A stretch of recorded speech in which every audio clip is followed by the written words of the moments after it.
Good morning and welcome to the Transportation and Telecommunications Committee. My name is Senator Suzanne Geist. I represent the 25th District in South Lincoln and Lancaster County, and I serve as chair of the Transportation and Telecommunications Committee. We will start off having members of the committee and the committee staff do self-introduction, starting on my right with Senator Frederickson. Thank you, Chair Geist. Good morning. I'm John Frederickson. I represent District 20, which is in Central West Omaha. Good morning, everyone. My name is Wendy DeBoer. I represent District 10, which is in Northwest Omaha. Mike Moser, I represent District 22. It's Platte County and most of Stanton County. Bruce Bossman, District 23, Saunders, Butler, Colfax counties. Barry DeKay, District 40, represent Holt, Knox, Cedar, Antelope, northern part of Pierce, and most of Dixon County. To my right is our committee counsel, Mike Hibble, and to my left is our committee clerk,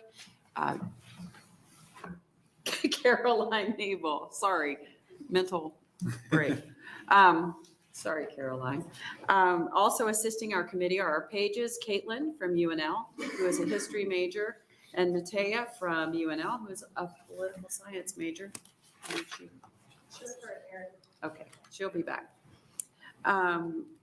This morning we'll be hearing a confirmation and a bill, and we'll be taking them up in the order listed outside the room. On the table near the entrance of the room, you will find the blue testifier sheets. If you're planning to testify today, please fill one out and hand it to the pages when you come up. This will help us keep an accurate record of the hearing. If you do not wish to testify but would like to record your presence at the hearing, please fill out the gold sheet on the table near the entrance. Also, I would like to note the legislature's policy that all letters for the record be received by the committee by noon the day prior to the hearing. Any handouts submitted by the testifiers would also be included as part of the record as exhibits.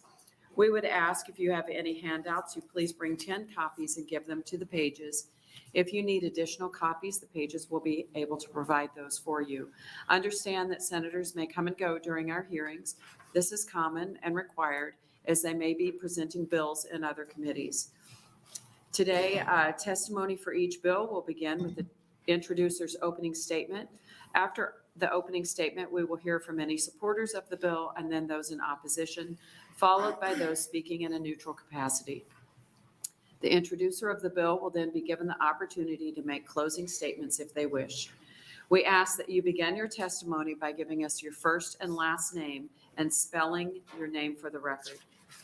We will be using a 5-minute light system. When you begin your testimony, the light will be green on the table.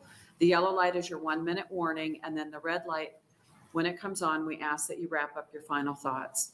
I would like to remind everyone, including senators, to please turn off your cell phones or put them on vibrate. And with that, we will begin with our appointment. Kirk Langer. Good morning.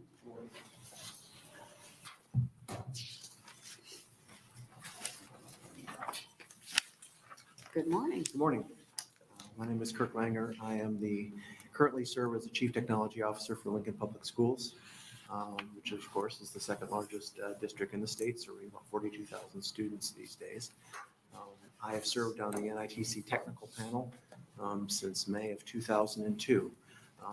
Time is relentless in its passing, and I had to actually ask the legal counsel for the NITC, Rick Becker. I couldn't find emails going back that far to find out exactly when I started, and I couldn't actually remember. And he said, "You started then." Mr. Langer, would you mind spelling your name? Yes, I'm sorry. My name is Kirk, K-I-R-K. My last name is Langer, L-A-N-G-E-R. Thank you. So my memory did not necessarily recall exactly when it started, but when I did, I became acquainted with Walter Weir, who was the CIO for the University of Nebraska system, and Brother Decker, who was the CIO of the state in the years that came. And in working with them over several years, and then as each of them moved on in retirement, working with current CIO, Ed Toner, and working with Mark Aspirin at the university, and now Brett Blackman. It's been 20 plus years that have been interesting in all that I've learned. about the work that's done by the Nebraska Information Technology Commission, its technical panel, its ed council, and other pieces and parts of it. So with that in mind, I would just want to make a call out to some of those people I've worked so closely with and the opportunities I've had. I have served as the NITC Technical Panel Chair since 2018. Again, time is relentless in its passing. So in the number of years I've been doing that, that's been a different opportunity to be sure. Walter Weir encouraged me to accept his nomination as he left. I was a bit naive enough after all those years to think that I could step into his shoes. And the truth of the matter is I've spent the last several years trying to figure out how he did as much as he did.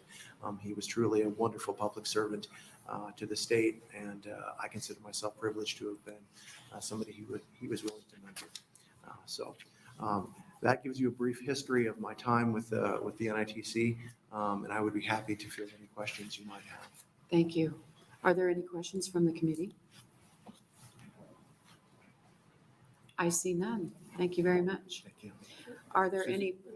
Oh, I'm sorry. I didn't see Bruce.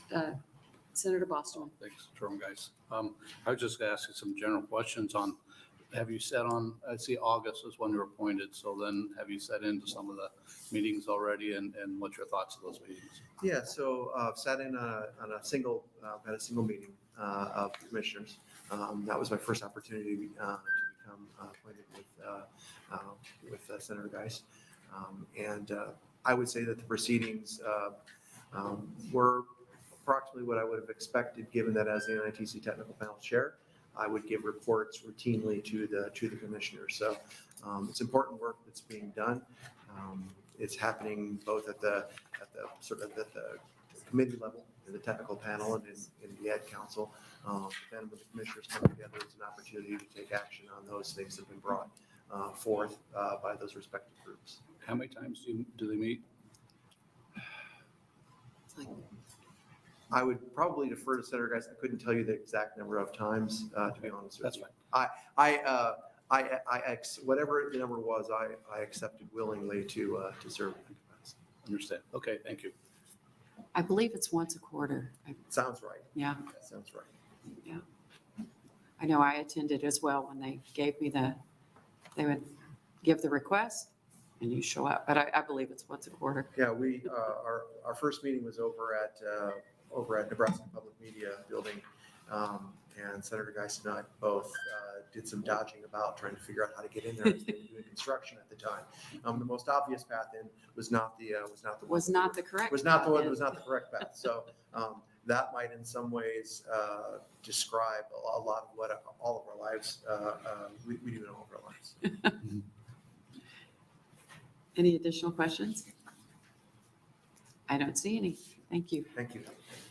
Are there any proponents for this appointment? Anyone who wishes to oppose this appointment? Anyone neutral? Seeing none, that will close the hearing on the appointment of Kirk Langer. Thank you. And with that, we will open on LB 683. Good morning. Good morning. Chairman Geist, members of the committee. My name is Mike Hibble. It's Mikehybbl. I'm committee legal counsel, and I'm introducing LB 683 on behalf of the committee.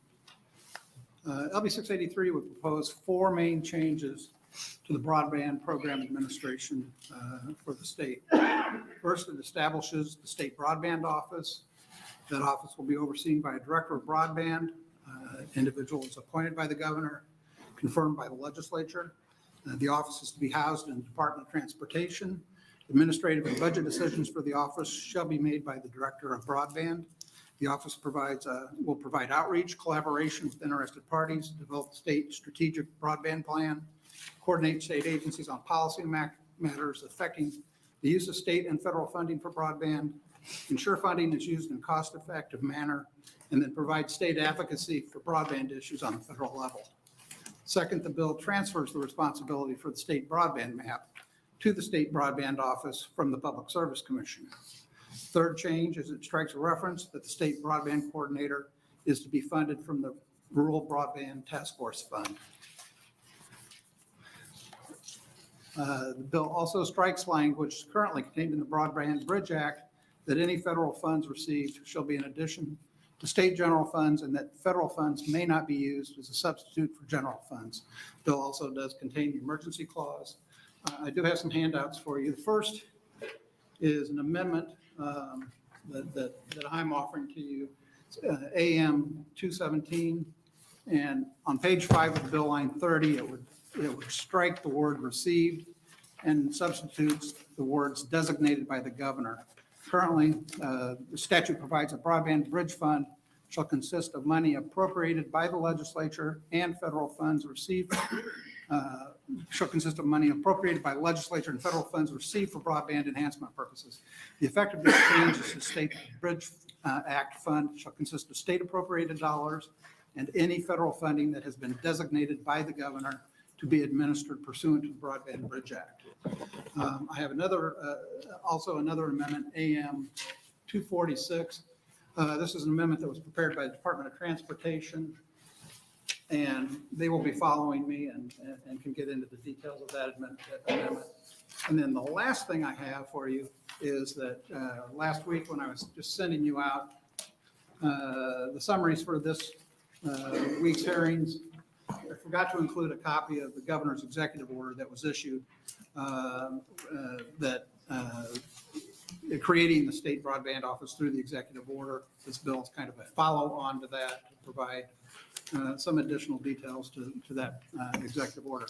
With that, Senator Geist, that would conclude my introduction. Thank you. Are there any questions? Yes, Senator Moore. Thank you. I was wondering if you could explain again this designated from the governor piece that is the amendment that you just handed out, that I don't even know if I have my hands on yet, but 217, there we go. Will that have the effect of allowing the PSC to hand out in the broadband bridge program any monies that the governor does not designate? Or what is the effect of that language? I think the intent of the amendment is, as I understand the entire scheme, and hopefully there'll be testimony from the administration that'll cover anything I miss, is that the intent is that the broadband office that has been established will be responsible for the BEAD program. Correct. And that it will administer those grants, take over the mapping, that type of activity. The intent of, and that the intent further is the commission will continue to administer the bridge program and capital projects fund. That is currently in process. I think applications are due in the next week or 10 days, towards the end of the month. We're already in process of capital projects fund. The current statute reads that the commission will administer any federal broadband funding. So the point of that amendment is to make it clear that the governor can take any of these federal funding sources and designate where he wants them to go, whether it's through the bridge program or through the broadband office. And that would be any future, we have the BEAD, let's say there's a seed program. If there's a BEAD 2 or whatever else. Okay, BEAD 2 makes more sense than mine. So if BEAD 2 comes about, the governor gets to designate how that's divided out. Okay, That would be the intent. all right, thank you. Any other, yes, Senator Decay. If this office was created, the rural broadband office, and go through a confirmation for a director through the governor, would that office and director, would they report directly to the governor, or would they have to go through the DOT? How's that process going to work going forward? The bill is introduced as the director of broadband is appointed by the governor, serves the pleasure of the governor as a direct report to the governor.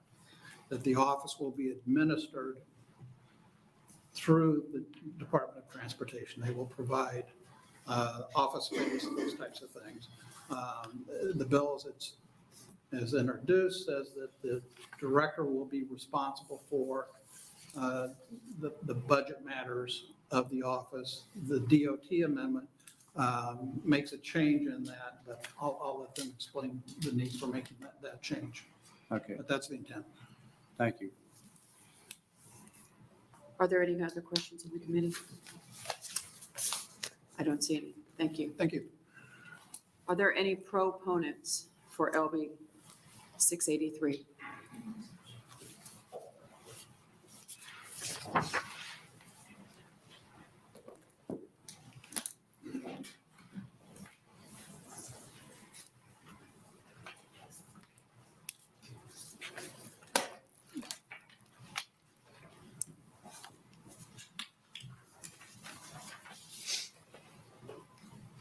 Good morning. Good morning. Good morning, Chairman Geis and members of the Transportation and Telecommunications Committee. I'm Vicki Kramer, V-I-C-K-I-K-R-A-M-E-R.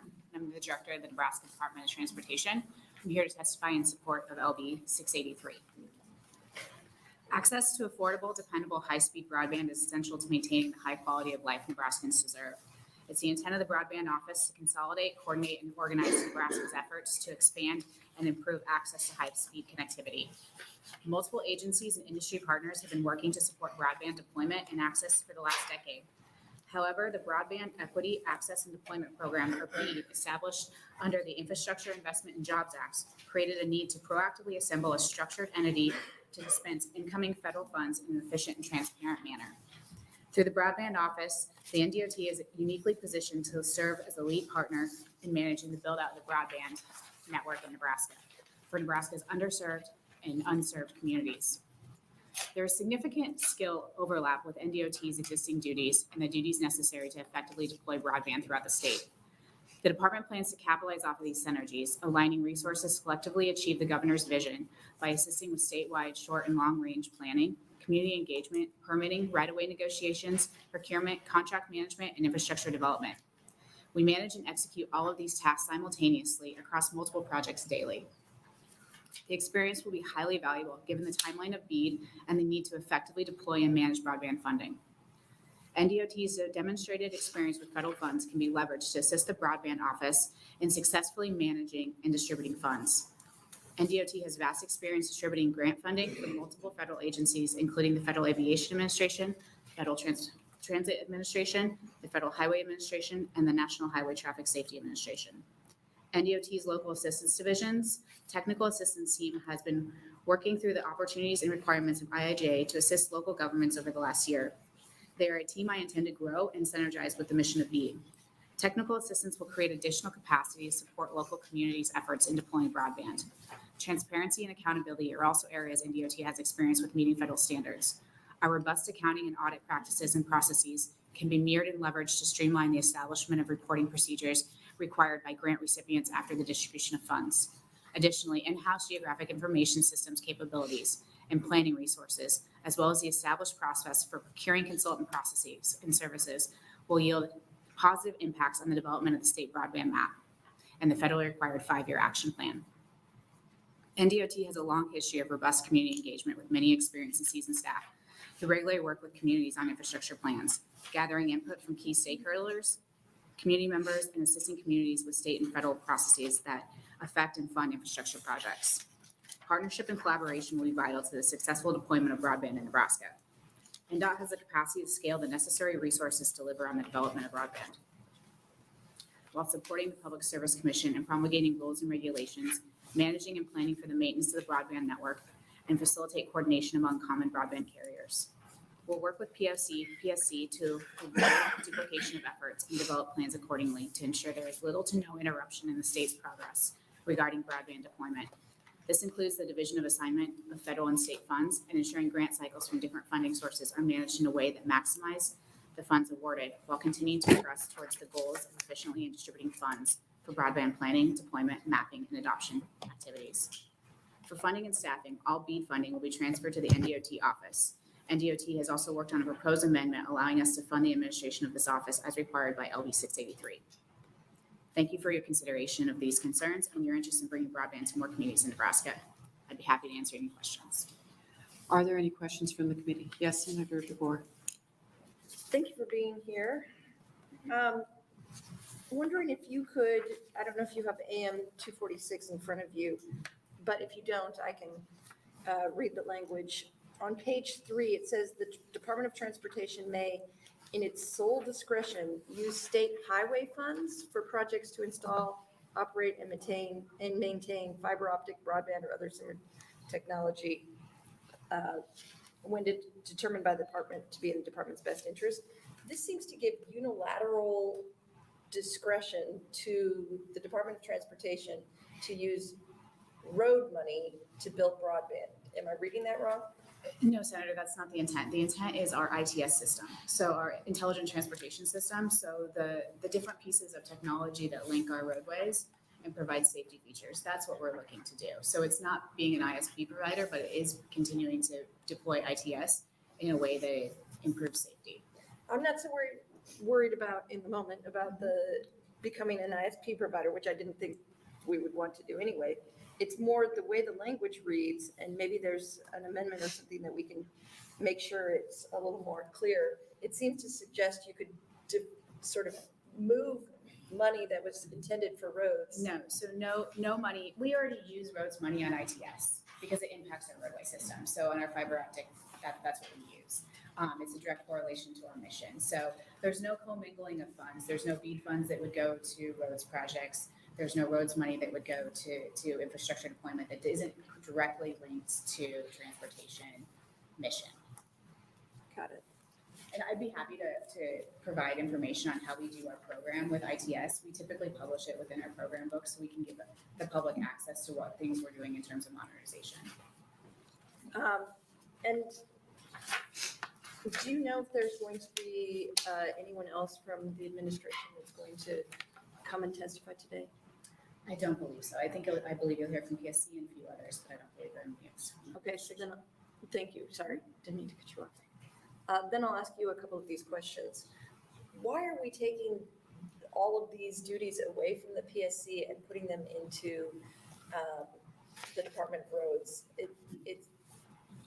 It's a bit of a concern for me because it seems like we're going from an elected board to one unelected member of a Department of Roads. And so I want to know what and also the PSC has been operating our broadband bridge program for the last couple of years. I mean, this is the main question for me, right? Like, why this shift? Has the PSC done something wrong that we don't know about? It seems like, the information we've gotten is that it seems like this is going very well over in the PSC.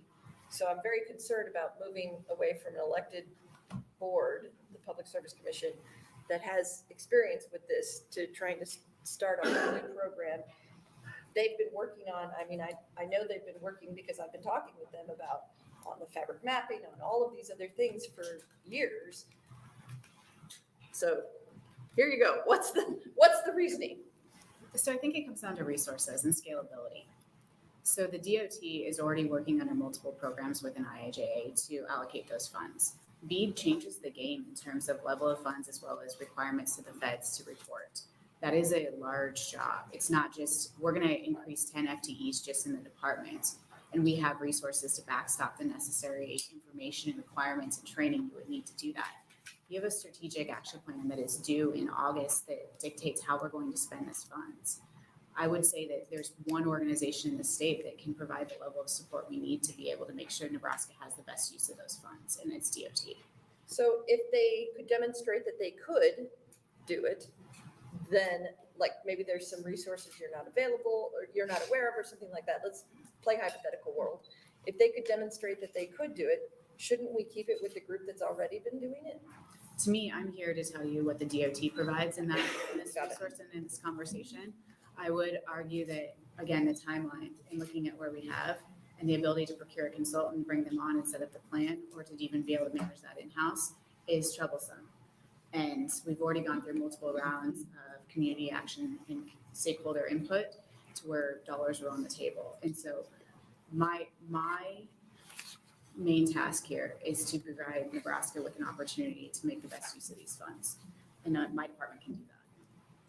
And you think that because you have had experience distributing federal road funds and funds of that nature? So programs under IIJA. So there's unique requirements on the back end of these funds that you have to report. It's the technical assistance piece. It's understanding what communities and the challenges they have through all of the federal funds. So when they go do this, we all know that most of the communities across the state only have 1 or 2 people in their actual offices, if that.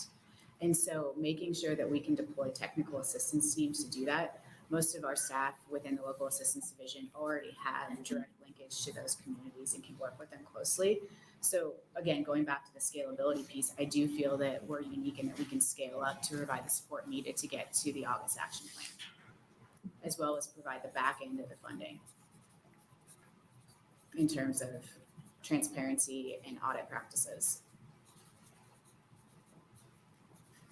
Okay, that's helpful.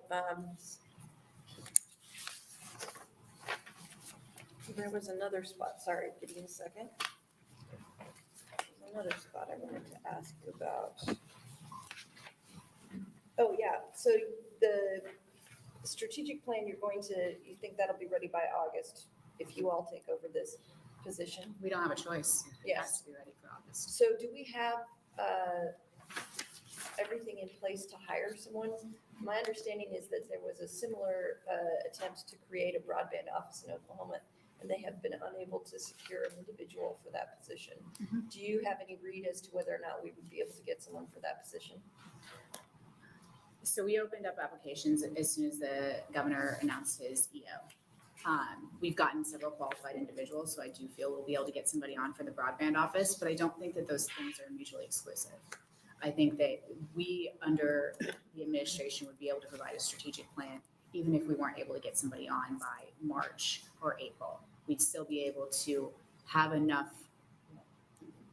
knowledge and understanding of the needs and scale up that we could have a plan out. That's not concerning to me. It's value added if the sooner we get them here, but I think we can support it if not. And what would be the method that you would use to work with the PSC? Because the PSC will retain the broadband bridge funds. So how will you work with them to make sure that, for example, if I'm company A, I might say, hey, I'm going to apply to both programs because we'll see which one I get if I get anything. How do you make sure there's not overlap, overbuilding, right? So you may get company A applying for the same area. There's a little bit of overlap in the area they're applying for with company B. Company B applies under the Department of Roads. Company A applies in the PSC. Now we've got one, part of the area that is being built over by one company over another one.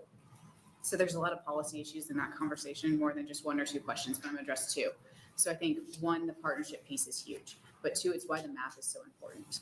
So the map will give us the ability to understand and articulate as well as overlay all of those different things. So it'll overlay where those unserved communities are, where those underserved communities are, who's active in terms of providers in that area, as well as who's providing what entity, whether it be PSC or it be DOT through B, is providing those services. And so the map allows us to make sure that it is consistent throughout. And so we'll be leaning on PSC over the next couple of months to make sure that the map does what it says it's going to do, and we can provide those services because it is pivotal to make sure that 1, applicants know where they're bidding, and 2, providers know what's available to them and what that actual service provides.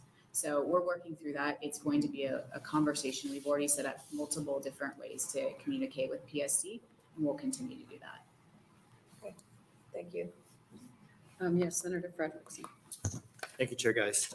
Thank you, Director Kramer, for being here and for sharing your testimony.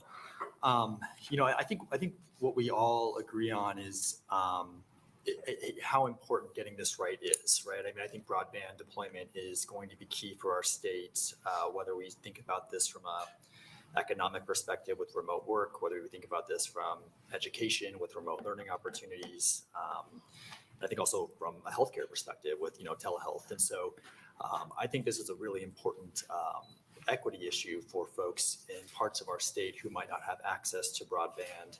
I think it might really prohibit, as we move forward, their ability to compete and fully access, I think, necessary resources for success. So this is extraordinarily important to me, and I know a lot of my colleagues as well. One question that I have regarding this, and I know Director Kramer, you and I have talked about workforce a lot, and that's a big passion of mine too. And to sort of piggyback a bit on Senator Boer's questions is, this is such a niche expertise that's needed. I think when you think about the complexities of our state, the topography we have, the geographic location, the actual deployment of this. And so I do have some concerns about whether or not we will be able to identify an expert to take over this for a director's role, for example. And so do you mind kind of maybe sharing a little bit on your thoughts on that as well? Absolutely. I can tell you that we've gotten several qualified applicants. We've done targeted outreach. We haven't just put it out there. We've actually gone after and recruited and headhunted a few people that we feel would be able to take this step and available. And so we're in conversation with a few of them right now. So we look forward to having an answer back, and I'll go into more detail with you in a closed door, if you don't mind, Senator, about what that looks like. Great. Appreciate it. Thank you. Yes, Senator Mosier. So what's the relative size of the Public Service Commission versus the Department of Transportation? How many employees do you have compared to the PSC? I'm not sure on the total numbers of the PSC. I do believe they're going to testify, so they could provide that number. We're right around 2,200. Keeping in mind, we have different resources throughout the state that can help. We were talking through this a few days ago, and it's as simple as if you're having a public meeting, instead of having to send 3 or 4 people out the day before to get the room set up, I can have my executive assistant that works in the office out there come out, set the room up. She's already on staff with DOT, so that gives us additional help, while I use my public involvement staff to continue to plus up and work the community and do the materials. So instead of it taking me 4 people from the BEAD funding, I'm probably only using 1 person from the BEAD funding that's directly allocated to this mission, which allows me to have more meetings, more output, more outreach. Does that answer your question? So it was more than I asked, but that's okay. Do you anticipate hiring more people?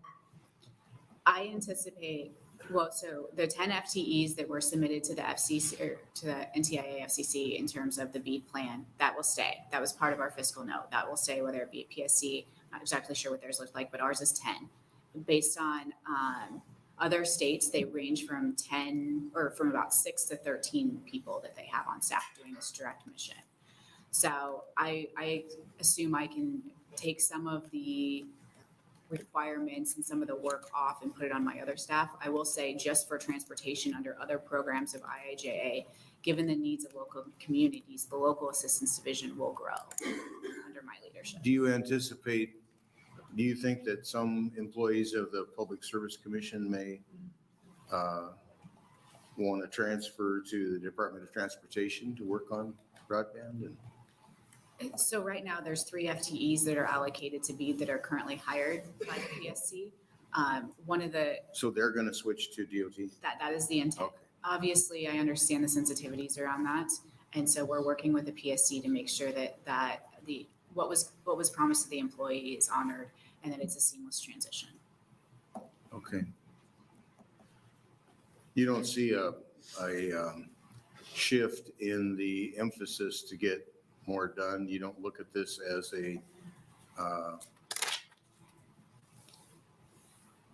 a way to push things forward more quickly than what the PSC has been able to do? I look at this as a way to accelerate what we're doing currently by what I've looked at. So I know what it's going to take to stand up a program. We just went through this with the NEVI program, the electric vehicle program, and I know how difficult it can be to navigate the federal process, whether it be on grant funding, setting up a strategic plan, outlaying what that vision is, making sure that you have community outreach to it. It's not an easy plan, and it's not a 10-person plan. Okay. And so Thank you. Yes, Senator Kavanaugh. Thank you. Thank you for being here, Director Kramer.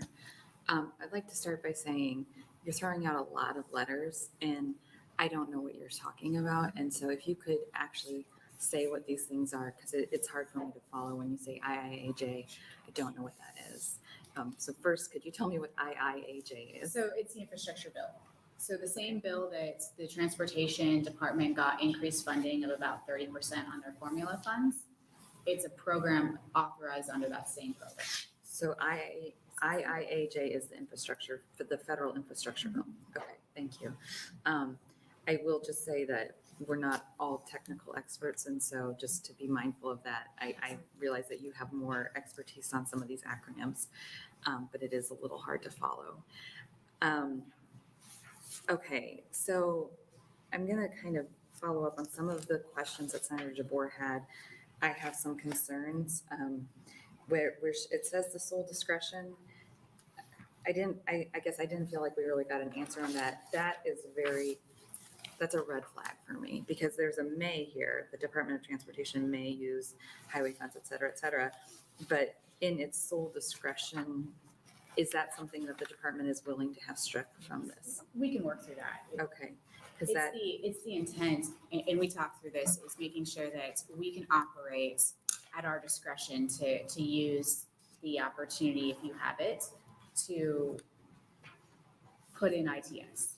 That's what we're looking for. sure. And that's the intelligent transportation piece. I think generally speaking, the intent of the legislature is not to put in restrictive language on how you operate, but putting in such broad language is a little bit concerning.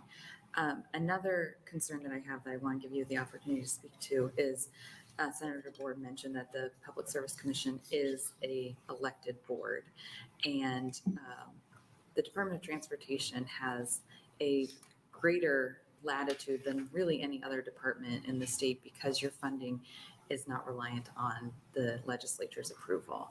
And because you have your own sort of pocket of funding, we basically have a very different relationship with your department than we do with any other state agency. So moving something that is under an elected board to a department that has far less oversight than any other state agency, I think you can see where that would cause some pause, if you want to speak to that. I can. There are key requirements under the program that we're discussing of the BEAD. So the BEAD is all of the federal money that was authorized by IIJA. And so there are key requirements for stakeholder engagement under that, very similar to what we have for our transportation projects through NEPA and public involvement. So anytime you do an environmental portion of a transportation project, you have to do a public outreach portion for it. And so there's very similar requirements. To your point, I understand the need, but I will tell you that you'll have multiple opportunities to be either represented in your official capacity or as just members of your community. We will seek that output because we are required to, and we need that output to make sure that the solutions we would be providing or asking industry to provide and providers to provide need to meet the actual needs of the community, or we won't be actually serving the requirements around the money, because it requires us to be unserved and then underserved. Okay. Does that? Yeah, that does. And then in reading through the original language, not the amendment, it does in a lot of areas just strike the Public Service Commission and put in the Nebraska Broadband Office. And so beyond just creating this BEAD program, it does seem that we are moving the responsibility of the Public Service Commission to the Department of Transportation. And I think, I don't know if it was Senator Mosher or Senator DeBoer that asked, but the PSC cannot do this. I understand that you have the argument for being able to do it more efficiently, but is the Public Service Commission not capable of doing this, not able to do this? This is a big move for us to make, and I'm just curious why we would make this beyond, and I appreciate efficiencies, I think that they're important, but if that is the only reason, perhaps we need to reevaluate our reasoning. So there have been key outreach from other states that we've been watching in terms of what's been done to make sure that we get the most amount of money possible under the federal rule. So we've been watching that as one way to gauge efficiency. I will let the PSC speak to what their efforts that they've been doing in terms of getting ready for the distribution of BEAD. The fiscal note does reflect that they have a contract Mhm. that they would have to cancel if we made this move, so. I believe it could be transferred. I don't believe it would be canceled. Oh, That okay. hasn't been decided. Okay. So in working with NTIA, it's our understanding that much of the progress that has been made can be moved over to the broadband office. So there wouldn't be a loss of services. We wouldn't be starting from scratch. We would be building off of what the PSC has already done. Understanding that the scalability of what they've done versus what they're going to have to do in the next year is drastic. So though you may have seen continued planning and progress, which we applaud PSC for, that it's not reflective of what the next year looks like. And I just would like to state that this is a committee bill, and I apologize for the number of questions, but I was not asked to be a co-sponsor of the committee bill, which I'm not sure why, but that's not for you to speak to, but I normally would not have so many concerns on a committee bill that I was a co-sponsor of, so thank you. Are there any other questions? I do have a couple. And I think you partially answered one of my questions, which was to explain the relationship that you anticipate having with the PSC moving forward, since they do have some FTEs that are already hired and they've done some mapping and contracts. And so if you would just flesh out for us a bit what your anticipated moving forward looks like. I think the vision is a strong relationship, understanding that my role in the broadband piece is not a forever role. And as we bring the broadband director on, their future may be where they have some synergy, even more synergy with PSC, or they have a home there. We don't know what that looks like. It depends on how the funding and what the requirements are and how far we get with BEAD funding. And so I look at it as we can provide support to PSC, and we can, while they focus on other things that are within their mission and privy, this is a very active area where there's multiple different programs and requirements that are being stood up. So if we can take this off of them, since we have so much experience executing federal funds, it's in everyone's best interest. Mhm. And then I have one other question about the language in the amendment that is in the middle of that third paragraph. It talks about the department is further authorized to enter into either solicited or unsolicited public-private partnerships or to use alternative project delivery methods. And I'm just wondering, does that imply that you would be applying for other federal funding other than BEAD to Yes, utilize? we would not use BEAD for our own fiber. We would use highway funds for the deployment of our fiber, and what we would use our fiber for is to connect our own infrastructure. Mhm. So as we look at the future of transportation, what's required to have both smart infrastructure, B2B, different elements of connected autonomous vehicle needs, right? As well as the different elements along our roadways that create a more safer environment, whether they be shutting down interstates, barriers, or other things.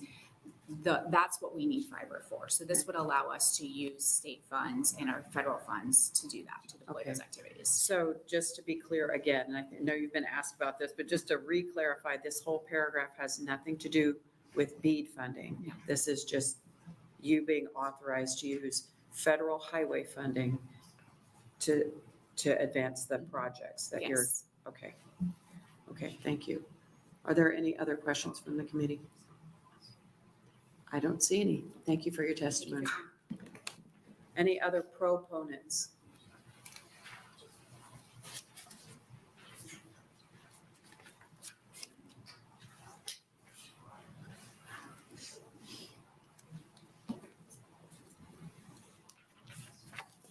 Good morning. Good morning.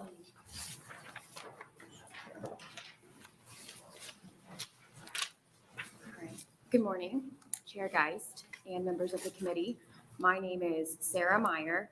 That's spelled SARAHMEIER.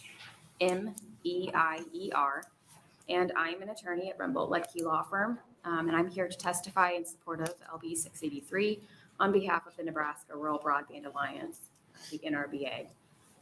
I have been asked to provide testimony in my capacity as the NRBA's legal counsel on broadband matters involving state and federal regulation and funding.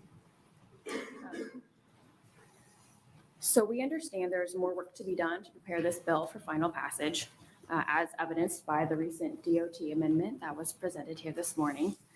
And we respectfully request to be a part of those collaborative efforts. And so I will offer our comments on LB 683 briefly and section by section. So as to section 1, the NRBA fully supports the establishment of the Nebraska Broadband Office. Nebraska needs a leader which is singularly dedicated to setting and implementing bold broadband policy and strategy. The NRBA appreciates the proactive approach the governor and this committee have taken on broadband policy implementation. The drafters of section 1 are to be commended for thoughtfully and thoroughly outlining what will be critical responsibilities of the broadband office. Collaboration at all levels will be imperative, as will strategic planning. We can't afford to continue to cobble together broadband infrastructure. Rapid, large-scale deployment will be essential, and we have to be smart about it. Other states and regions are competing for funding as well as resources, such as fiber and labor, and we will be competing with them as well. As to section 2 and the mapping responsibilities laid out, in my capacity as the NRBA counsel, I have actively been working with Oliver Borchers-Williams of the Southeast Nebraska Development District in consultation with the NTIA and in collaboration with the broadband coordinator and the PSC to ensure the federal government is aware of significant shortcomings in the new federal broadband map as related to actual coverage availability and service locations in Nebraska. We are finally seeing results from these efforts, and we wish to see this momentum continue. The priority of all Nebraska stakeholders is ensuring the accuracy of these federal maps. Accurate maps at both the federal and state levels are absolutely critical. They will have a significant impact on the allocation of BEAD funds distributed to Nebraska and will help us in determining our deployment strategy moving forward. As has been mentioned earlier today, accurate maps will also aid in any sort of collaboration between the agencies in coordinating efforts of the BEAD and bridge programs.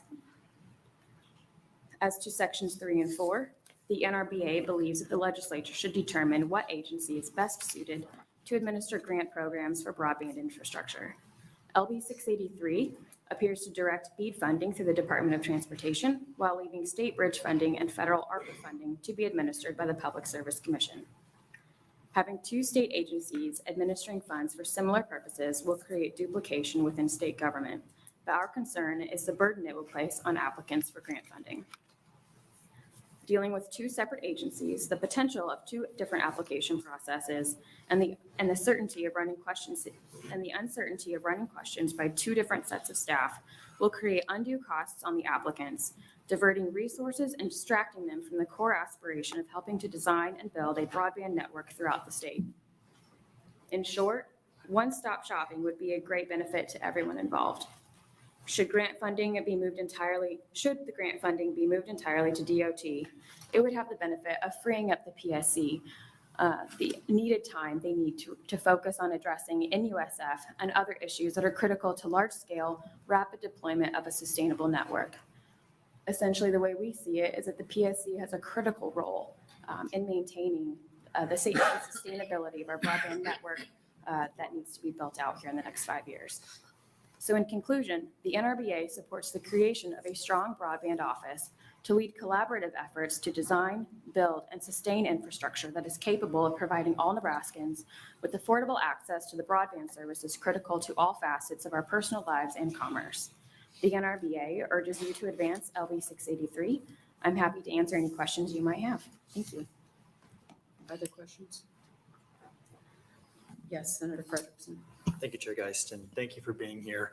I was thinking about what you said, and I appreciate your comments on the two agencies and sort of the undue burden that might do. I'm thinking about how, we're not the only state who's going to be obviously looking to implement broadband. And if we have folks who are looking for bids, if there is sort of unnecessary complications seen in our state, that could sort of decentivize maybe wanting to come here or prioritizing Nebraska as a place to do business. So I appreciate that. I did have a question about, you mentioned in section 2, the idea of accurate federal maps for this. And so I'm curious, would you be supportive of sort of accountability for what's advertised in terms of speed services around broadband, or is that what the implication is there, or? That's a very good question. I think the NRBA would be So first and foremost, our priority is having an accurate map. And part of that is being able to determine the accurate availability of service that is available in certain locations. Also the accuracy of the locations that are serviceable. And so part of that is ensuring that advertisements are accurate, but I don't know that we would go so far as to comment on any speculative position right now, other than that we want accurate maps because that is critical for determining where money will flow to and to how we build out projects and what our un- and underserved locations are. Sure. Thank you. I have a question. You spoke about duplication and being concerned about that. And then you alluded to having a strong position for the coordinator. Would you explain what you're thinking? Are you suggesting all the funding go to this coordinator, or are you supporting the decision of having the division as it currently is, or is currently projected? Yeah, thank you for the question. The NRBA has, members of the NRBA have participated in the Broadband Bridge program over the last couple of years. It's been a very good program.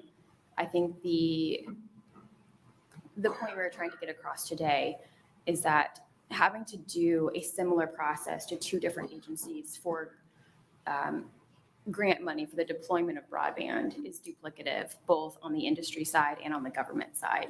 And we would prefer, as an industry, to have one agency to go to for grant applications. We think the legislature is best suited to determine which agency that needs to be, but we would prefer that there be one source for grant funding. Understood. So both state and federal under one or the other? Yeah, because that's, they're doing one function for deployment of broadband, and applications will be similar yet different, given the different requirements of the program, the strings attached. So yes, we prefer one agency. Okay, thank you. Are there any other questions? Yes, Senator Decay. Good morning. I apologize, I didn't hear your answer very well to Senator Frederickson, but in section 2, we talked about private parties to create, improve, and maintain the mapping. Would there be any obligate or any problem working with private or public entities that already have a mapping structure in place as far as being able to expedite projects into the rural areas with that mapping process that's already in place? Or what's your thoughts? I'm not sure I understand your question. Well, I would say it this way then, like from, your different power districts in the state, they have meters that go out to every customer. That mapping's already in with AMR. Would there be a problem working off of those maps to figure out where broadband needs to be and how it gets there and do it most efficiently and cost-effective manner? Again, I'll go back to, I think we want to make sure that the maps are accurately displaying the available service speeds at certain locations and the accuracy of locations that are serviceable. Primarily because this is what the federal maps require, and we want to make sure that our state maps similarly reflect and also provide maybe more information as to what our actual broadband network looks like in the state. I don't want to speak to certain technical capabilities of the maps because I'm not a map technician or an engineer, so I don't want to speak to that point. But really, we need to make sure that the maps are accurate so that we can actually deploy funds where they need to go, especially for determining locations that are un- and underserved, so that we can meet the requirements of the BEAD program. Thank you. Any other questions? I don't see any. Thank you for your testimony. Are there any other proponents?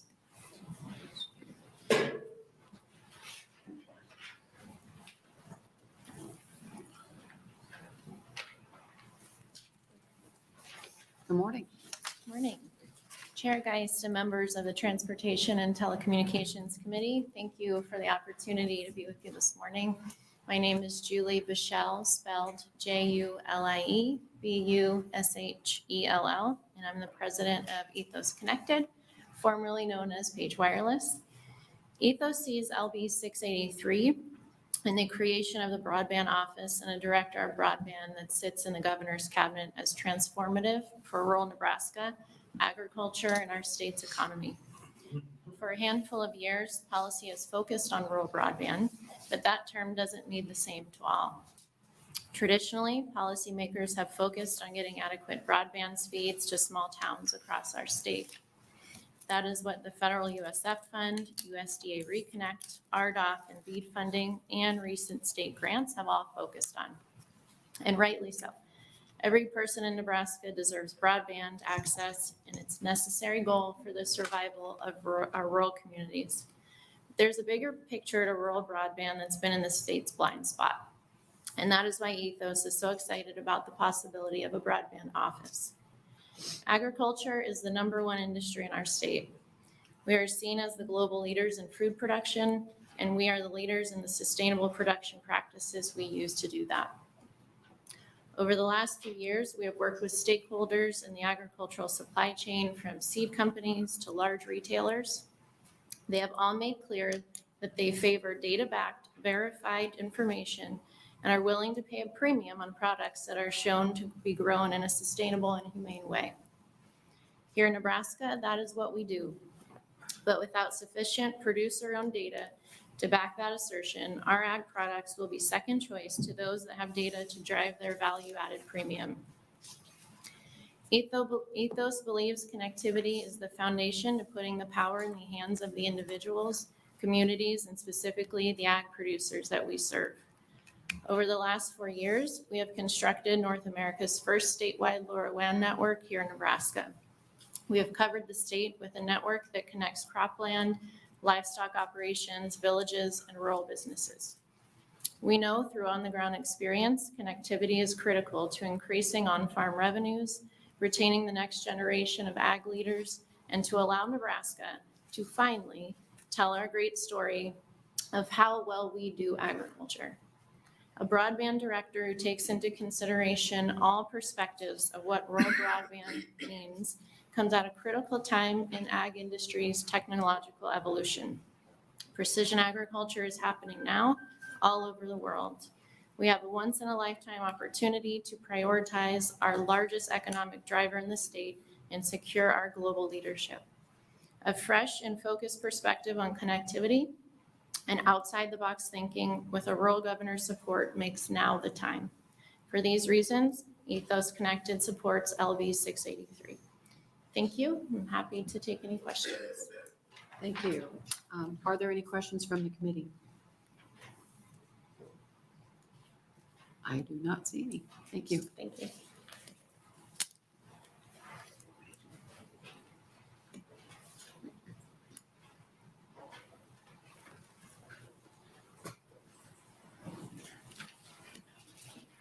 Good morning. Morning. My name is Emily Haxby, E-M-I-L-Y, Haxby, H-A-X-B-Y. I am from rural Gage County. I'm a 5th-generation farmer, a wife, a mother of 4 children.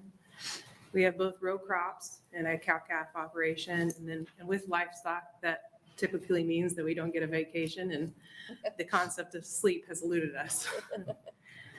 I also serve as the vice chair of the Gage County Board of Supervisors, which gave me the opportunity to lead the Gage County Rural Broadband Project that served many rural locations within our county.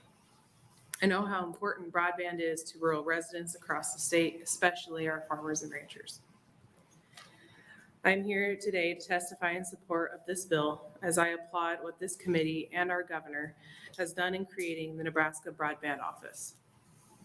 This has been done in many states across the country, including Colorado, Minnesota, Maine, Alabama, Kansas, just to name a few.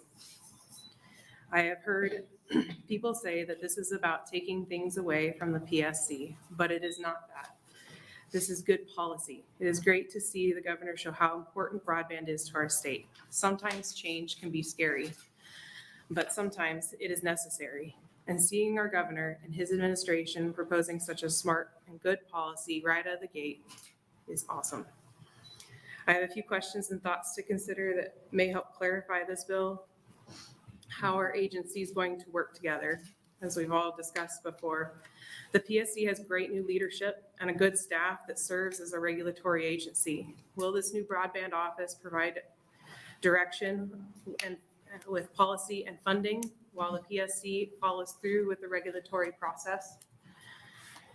How will the Nebraska Broadband Office coordinate or interact with the CIO's office and their work in deployment of technology throughout the state?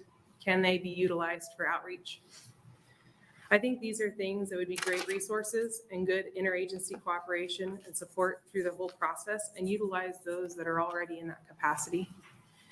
I would encourage just a minor amendment to clarify how all these agencies will partner through this process. And I further support the amendment NDOT has put forward, perhaps a few more shalls instead of mays. Thank you. Thank you very much, Ms. Haxby. Are there any questions on the committee? Yes, Senator Kavanaugh. Thank you. Thank you so much for your testimony. Do you have any examples of where you'd like to see a shall instead of a may? I just think that they really, I'm glad that NDOT is taking part in this, because we're talking about getting fiber or things in right of ways. So it's good to see them getting involved, and they should be. Thank you. Any other questions? Yes, Senator Brandt. I apologize for being a little late. We had a bill in agriculture we had to babysit. And I regret not hearing the opening of the hearing, so if what I say is redundant, I apologize. Nebraska's going to get the BEAD money either way, whether it goes through this office or the PSC. Will it really make Gage County any difference? Just how it is directed and funded.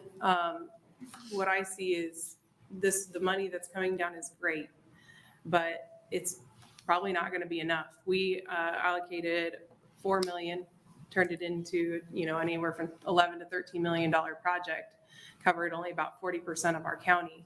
And you take that into millions, and we're a little bit more populated than other parts of our state. We need to be able to come up with creative ways and a very direct, focused group that will try to stretch these dollars as far as possible so we can connect the entire state. Because there's a lot of people, I am on the other side of that digital divide where I hope for 25.3, but in reality, I'm getting 6 and 2, and I have to hotspot to download an ag program. So. And I know we've spoken before about what you've done in Gage County, and that's just terrific. I mean, you really leveraged this. You did an outstanding job. But one of your main concerns was that you didn't have any fly-by-night outfits come in there. Whoever installed the broadband was going to operate the broadband. And I got the impression from you, you wanted a strong regulatory authority to supervise what was put in. Would that be correct? We need to have accountability within these things. Now, I think that counties can play a role in that too. We ended up with a 25-year contract with accountability features to make sure that service is provided over that time. So yes, I think there needs to be something or overwatch or get counties involved or public power involved to make sure that these funds are going where they need to go and get stretched as far as possible. All right, thank you. Senator Takei. Thank you, Senator, guys. Emily, with this, you're talking about your project in Gage County, and there are other projects starting to take a hold in the state of Nebraska. Are they looking to your footprint or your blueprint, I should say, on how you're doing things to make it a successful project for them, like up in around Platte County and down in the south central part of the state, or are they reaching out to you on that? Yeah, we've had multiple counties reach out, request our RFP, and then I've answered questions, and Platte County has put out an RFP and got responses. So yes, it is being repeated. Okay, thank you. Senator Bosterman. Thank you, Chairman, guys. Thank you, Emily, for being here today. if I heard you right, and correct me if I'm wrong, is one of the concerns you have is right now, our broadband coordinator is Patrick, who's in fiscal or budget office. We have part of them that's in the CIO's office. We have part of the people in the PSC's office. So we're already scattered through many different agencies or departments.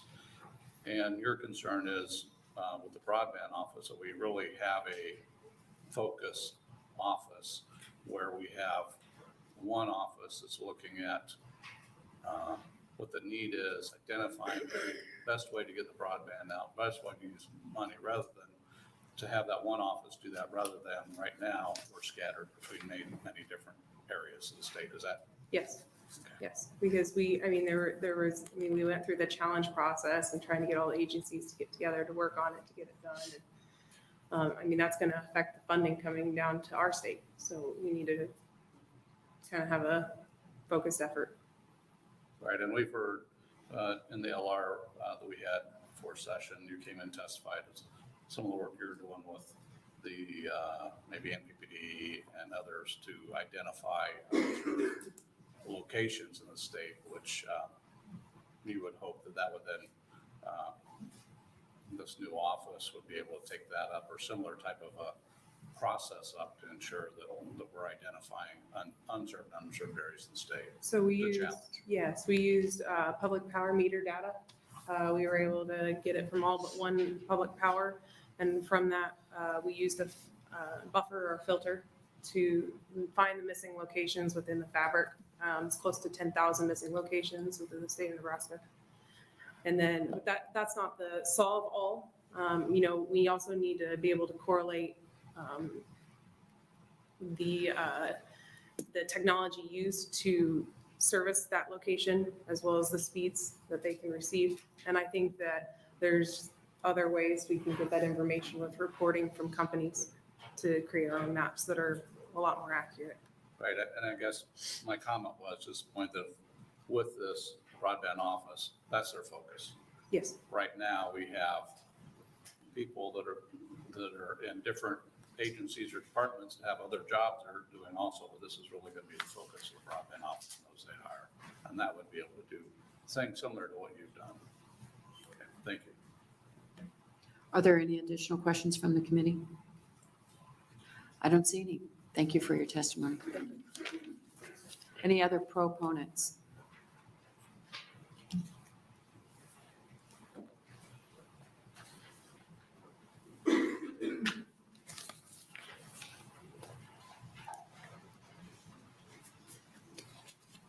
Good morning. Good morning. Good to be back. We've been before you several times, and always glad to be back. We've worked with a number of you and have appreciated those relationships over the years. Let's start. Chair Geist and members of the Transportation Telecommunications Committee. My name is Danny DeLong, DANNY DELONG. I'm here testifying in support of LB 683 as a volunteer on behalf of AARP Nebraska and its over 185,000 members. AARP Nebraska is a nonprofit, nonpartisan membership organization that works across Nebraska to strengthen our communities and advocate for the issues that matter most to families and those aged 50 plus. This includes a focused effort to ensure the availability, affordability, and reliability of broadband internet access services, which are essential to the health and quality of life of older persons. Let me say again, our three guiding principles have been from the beginning: available broadband, affordable broadband, reliable broadband. And we've said that every time we come before you. AARP Nebraska strongly endorses supports LB 683 and strongly endorses the intent of the bill. which we've quoted here in your written testimony, I'll read it aloud, to ensure that all federal, state, and local government funding for broadband infrastructure and services in Nebraska be leveraged strategically to ensure that all Nebraskans have access to affordable, reliable, accessible broadband services before January 1st of 2028. We believe a single centralized Nebraska broadband office will be better positioned to coordinate broadband infrastructure, oversee federal grant funding, and advocate on broadband issues at the federal level. We often get asked, why does AARP care about broadband issues? Good question. According to AARP, Nebraska's 2022 Vital Voices survey of Nebraskans age 45 plus, 84% of Nebraskans said staying in their homes as they age is extremely or very important to them. When we say staying in their homes, we mean staying typically in their home communities where their neighbors and friends and relatives are often located. To do that, to help people stay in place and age in place, we know that they need access to reliable and affordable broadband and to have the digital literacy skills necessary to use it. These skills enable proficient use of telemedicine.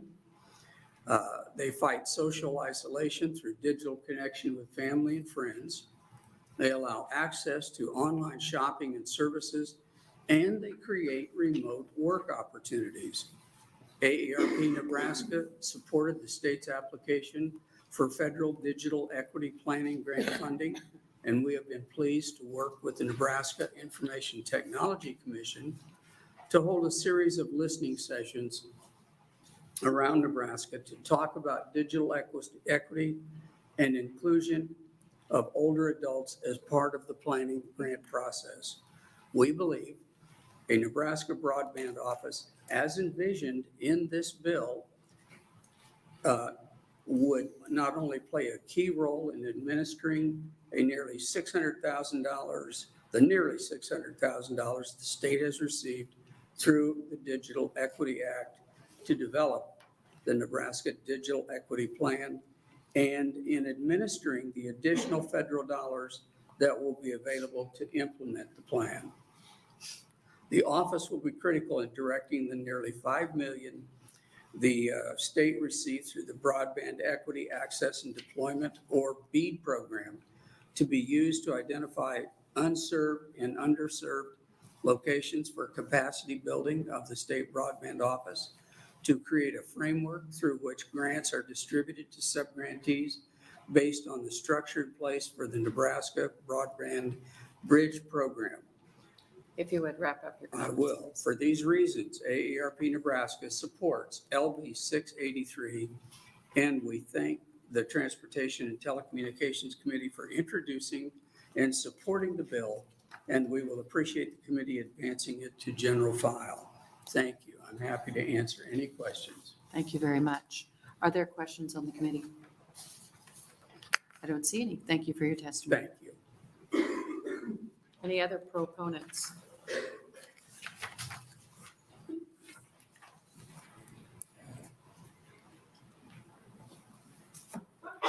Good morning. Good morning, Senator Geist, members of the Telecommunications and Transportation Committee. This morning, I'd like to offer up the League of Nebraska Municipalities support for LB 63, or LB 683. My name is Lash, L-A-S-H, Chaffin, C-H-A-F-F-I-N. And for many members, the void right now is getting started. People understand that they don't have broadband.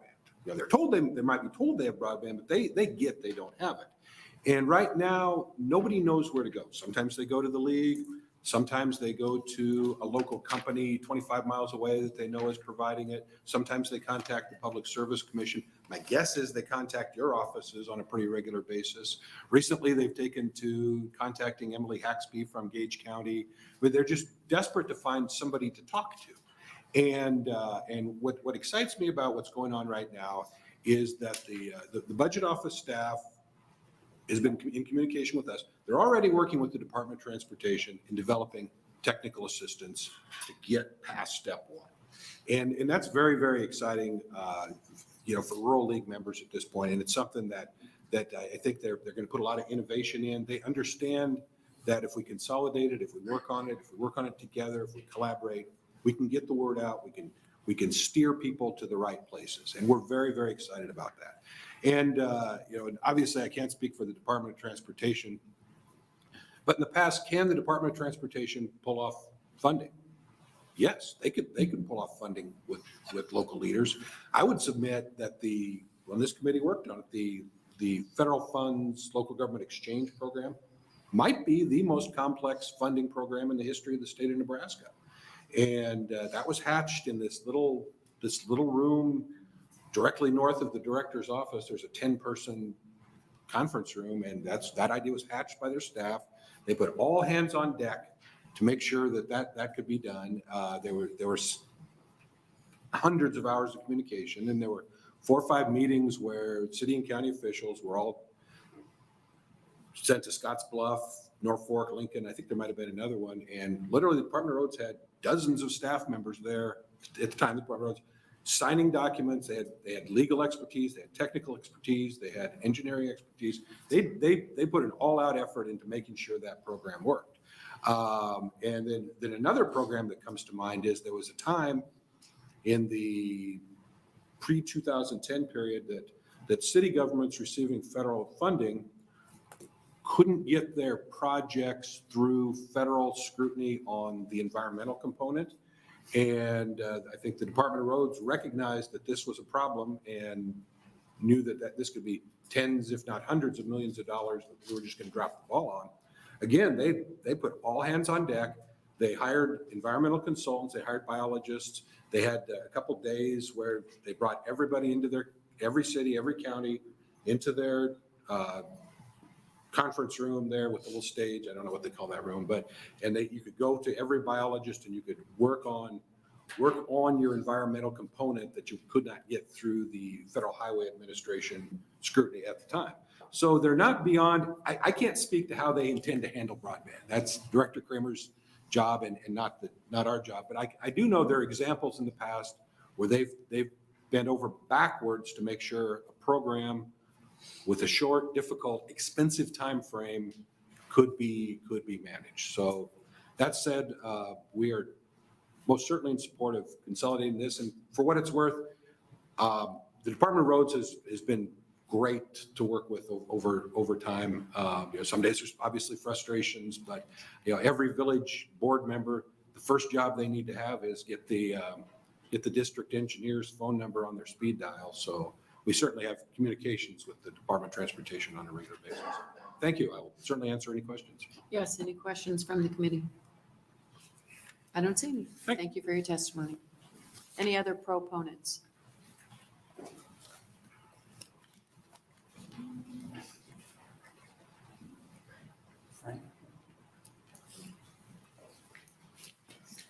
Good morning. Good morning. It's a pleasure to be here. Chairwoman, guys, members of the committee, my name is Bruce Rieker.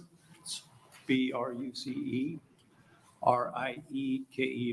I'm the Senior Director of State Legislative Affairs for Nebraska Farm Bureau.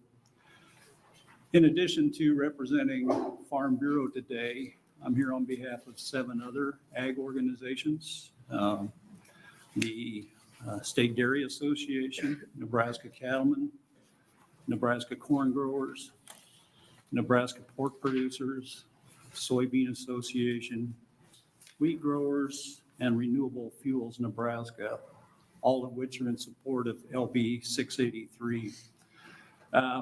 This is my first time before this committee this year, and so I just want to pause for a little bit and tell you why we believe those 8 groups are significant to this discussion. Nebraska has approximately 45,000 farmers and ranchers that make up about somewhere between 25 and 33% of the state's economy when you add in the food production complex.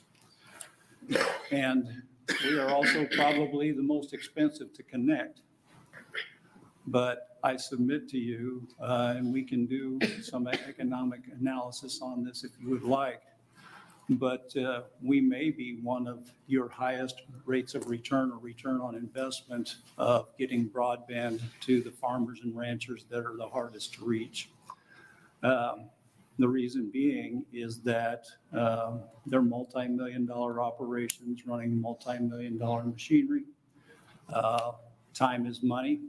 Senator Brandt, we've been down this path with right to repair. If you have $1 million machine sitting still and you don't have the connectivity to keep them running, weather-related incidents and things like that all impact what we do. I have an anecdotal story of one farmer that, they made a $60,000 investment to get 100 up and 100 down, and it improved their speed of downloading all of the data that goes into agricultural production, whether it's production or the harvesting side of it, from 3 days to 8 minutes. So I know we're here to talk about the broadband coordinator position or the office, and it being at the Department of Transportation. We support this because we need to have a deliberate, intentional, focused approach to providing broadband where it needs to go. Not just the lowest hanging fruit where it's the easiest profit per customer or things like that, but we need to have a place that is not distracted by other obligations. I don't mean that against the Public Service Commission. They have a lot of responsibilities, and I learn from them practically every week what more they have to do. But we need to have a group of people that are focused on this every day to make sure that we are making the smartest, most strategic investments possible. So I will also, as I'm wrapping up my comments, submit to you that we think that this is just a launching pad of where we need to go with e-connectivity, things like that. For those of you who don't know, the agricultural complex has been declared by the FBI and the Department of Homeland Security as one of the most vulnerable complexes or industries out there for the last 2 years when it comes to cybersecurity issues. I know we're not here to talk about that today, but I would challenge this committee and also those of us in production agriculture to figure out where we need to go to in the future to help one of our state's largest industries. So with that, I appreciate the opportunity to be here, and I'll try and answer any questions you have. Thank you. Thank you for your testimony. Senator Brandt. Thank you, Chairwoman, guys. Thank you, Mr. Reeker, for your testimony. We've worked together on a lot of things in agriculture. I wholeheartedly agree on the IoT, Internet of Things. In agriculture, where you may only have one individual every 5 miles, you've got a lot of pivots and tractors and dairies and feedlots and things that use that. But I guess my question to you is, like I said, I missed the introduction on this, is we're going to add 10 positions, whether they're at the PSC or at NDOT. And those positions are going to do the same thing, whether they're at the PSC or the NDOT. And I guess what I've read and heard a little bit is we're kind of fighting over who gets to say where the Fed funds go. Does it really make any difference at the end of the day on all this money, whether it goes through these 10 added positions, whether NDOT is the main driver on that or the PSC is? Yes, it does make a difference. How so? It depends on who is at the helm and who they hire and how they run that within I don't want to say the confines, but wherever they're located. I will say that when we saw that this was proposed by the governor and where it needed to be housed, the first thing that I thought was, that's a nice place to put it. That's the appropriate place to put it. The jurisdiction of the committee and the legislature is transportation and telecommunications. Vicki, I've only been around her one day, but I'm incredibly impressed with her, the director of the Department of Transportation. But all things that we do, and as I encourage you to look at a much bigger picture than just where this is housed, but the future of our agricultural industry, it's all about transportation, distribution, warehousing, and logistics of inputs, outputs in our industry, but in most of the world now, we need to have not only 10, but some of the highest qualified people doing that without being distracted by other things. Now, they could be distracted by other things at the Department of Transportation. I get that too. But it seems to me that there's been so many tug of wars in this arena so far that maybe some of the turf battles go away with a new home for this. I don't know whether that's right or wrong. That's just an impression that we have. But in the long run, this is a very important issue on a much grander scale. And I think it's critical that we give them the resources to do it and where they need to do it. So I know there's lots of qualified people in the Public Service Commission. Not one thing I have said here is against any of them. That's not. And I guess that's my main concern, is does it turn into a turf war? And you know, our office has worked for 5 years, as I know Senator Bosman and several others on the floor, on nothing but broadband. And I think we are in agreement. We want to make sure this works for all the people in Nebraska. And I guess, do you feel anything needs to be changed on this bill, or it is the right bill for what we're trying to do to make sure there are no turf wars and everybody's going to work together? Well, a bill doesn't guarantee that there aren't any turf wars. And I've had a lot of conversations in a lot of with other issues, especially how we fund education. This isn't your jurisdiction, but I start with Governor Pillen, and I will speak his praises because I think he has brought a new collaborative temperament and approach to leadership that I am incredibly impressed with. I've known him for a long time, but I didn't know him that well. And he's doing a great job. And I think that will find its way into the agencies, into a lot of the political disputes that we've had in the past, that it will lower the intensity of that because of his leadership skills. We all have to work together, and we have to trust each other, and we have to believe that they're doing it for the right reasons. I truly hope that they hire the right people with the right demeanor to get that done. If people want to make it political, I don't know how to stop them and protect their turf battles. I haven't given you a clear answer. No, that's fine. So, but I think I get the gist of where you're going. So thank you. Yeah. Yep. Are there any other questions? Seeing none, thank you for your testimony. You're welcome. Thank you for having me. Any other proponents? Are there any opponents to LB 683? Are there any who wish to speak in the neutral capacity?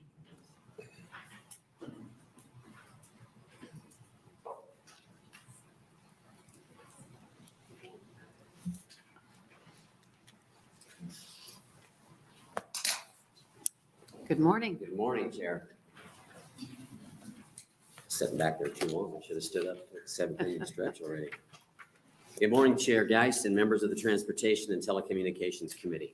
My name is Dan Watermeyer, spelled W-A-T-E-R-M-E-I-E-R. I represent the Nebraska Public Service Commission's 1st District, and I'm here to testify in a neutral capacity on LB 683. This bill relates to the creation of a Nebraska Broadband Office, which would oversee the coordination of the broadband programs in Nebraska and conduct outreach relating to broadband development in Nebraska. As you know, the PSC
affecting the public investment. Since the issuance of the BEAD NOFO, or the Notice of Funding, the Commission has been hard at work to maximize the impact of these federal dollars in Nebraska. Under the director of Governor Ricketts, that BEAD funding would be administered by the Commission. As an attachment to this testimony, I am providing some documents showing the work the Commission is doing in preparing for the BEAD award, as well as the work that must be completed in the very near future. The BEAD program includes a number of deadlines and requirements that must be met. They have to be met so that Nebraska can receive the maximum federal support. Our staff is diligently working through these requirements and is on track to meet upcoming deadlines. In just 6 days, next week, the Commission will submit its initial report to the NTIA. Soon, we will be submitting a 5-year action plan and the initial proposal. If these deadlines are not met, Nebraska will be leaving money on the table. There is no ability for the state to request an extension of time for these deadlines. In order to receive BEAD funding, Nebraska must comply with a number of practical and technical requirements. One of those requirements is equal engagement with stakeholders across the state, including collaboration with local, regional, and tribal entities, as well as outreach to unrepresented communities. The Commission has worked hard over the past months to pursue this engagement and continues that work today. In fact, our new outreach coordinator came on board yesterday and will immediately begin work with stakeholders and communities across Nebraska, and input from all these groups will be of utmost importance as we formulate a plan to reach all unserved locations throughout Nebraska. I also want to ensure the committee is aware of another potential administrative challenge regarding BEAD. According to the documentation filed with the NTIA, the Commission is the administering entity for the BEAD program. While this bill is introduced, doesn't seek to modify any of the administration and or funding from the BEAD program, we understand that there may be amendments offered which make those changes. Any transitions of responsibility is likely to require NTIA approval, and the timeline for their approval is unknown. While BEAD funding will present a once-in-a-lifetime opportunity to deploy broadband infrastructure throughout Nebraska, we need to keep in mind there are already grant-funded and universal service-supported broadband networks in various stages of maturity, which will require oversight, and additionally, all these networks need to be sustained in the long term. LB 683 also moves the administration of Nebraska's broadband map to the new broadband office. Pursuant to last year's LB 1144, the Commission has been working on engaging a vendor to create a broadband map for Nebraska. Once the map is in place, the Commission expects that it will be a reference point for Commission programs beyond the administration of federal grant dollars. To that end, I would recommend that any contract entered into for mapping in Nebraska allow the Commission to fully review and input new data. Finally, I want to mention the work of the Connect Nebraska Working Group over the past several months. We appreciate the collaboration and support offered to us by other agencies and stakeholders, including the Governor's Office, the Broadband Coordinator, the OCIO, the Department of Economic Development, Public Power Districts, NACO, the NTIA, and the League of Municipalities. We feel this collaboration has been to the benefit of Nebraska, and we would encourage any future conversations to have that as well. That is my testimony. I'd be glad to try to answer some questions. Great. Thank you for your testimony. Yeah, Are sure. there any questions? Yes, Senator Frederickson. Thank you, Chair Geist, and thank you, Commissioner Watermeyer, for being here and speaking. Certainly, Senator. So you kind of highlighted a little bit of this in your testimony, but one question I had is to see if you might be able to elaborate a little bit more on the PSC's abilities to handle this. And specifically what I mean is, kind of managing federal funds, for example, the ability to scale, because that's going to be a huge component of this as well. And then any of the kind of like mapping, auditing as well. And let me put that in context a little bit to the questions that came up earlier about employment, what we have for an agency. We have 50 in our agency total. 9 of those are involved in the telecommunications side of that. Right now, we administer about $50 million of NUSF dollars every year. We also administer $40 million in capital fund, not capital, Bridge Act every year with that as well. With those people, we're doing that. What we envision doing, because of the BEAD program, and because the BEAD is such a different animal, that we're going to hire, as Director Kramer had mentioned, we're going to hire around 9 extra people. We've already hired 3 of those today. We expect the PSC to expand to be able to take on this extra workload a little bit on the BEAD program, and then in 5 or 6 years, we're going to retract. That's what our goal is, to not overbuild anything that for employees that we can. So I don't know if that answers your question or not, but right now we handle between roughly $80 or $100 million a year. To add another $100 to $300 million from the BEAD fund is probably going to take more people. And the thing that this committee needs to keep in mind is the BEAD fund is very specific to unserved. In the plan, you have to tell exactly how you're going to get to the unserved. You can't just plow right through a bunch of underserved and put all you want where you need it. It has to have a plan as to how you're going to serve the unserved. You may serve some of the underserved to get to those, but it's very, very specific. Got it. So the plan is, in terms of scaling, you have the ability to do that, you think, and then expand, then you said retract afterwards. Yeah, we think it's important to be able to expand to recognize the need for the BEAD program and how unique it is, but then also to retract, because a lot of these people will be contracted individuals, and we think that's going to be the best use of public dollars. Thank you. Any other questions? Yes, Senator Bostelman. Thank you, Chairman Rice. Thank you, Commissioner, for being here. What is you have a mapping company you're going to sign a contract with, even though you know that there's a change coming up. Why, or what's that company going to provide? The change you're talking about, initially, actually, when I was in Senator Fisher's office years ago, they talked about spending $50 million to improve the 477. We're to that point today where they've got an improved 477. Nobody really likes it. But the change that I'm sorry, go ahead. The change that I envision happening is the contract that we're going to sign, we're in the process of signing it today. It was going to be about $1 million contract.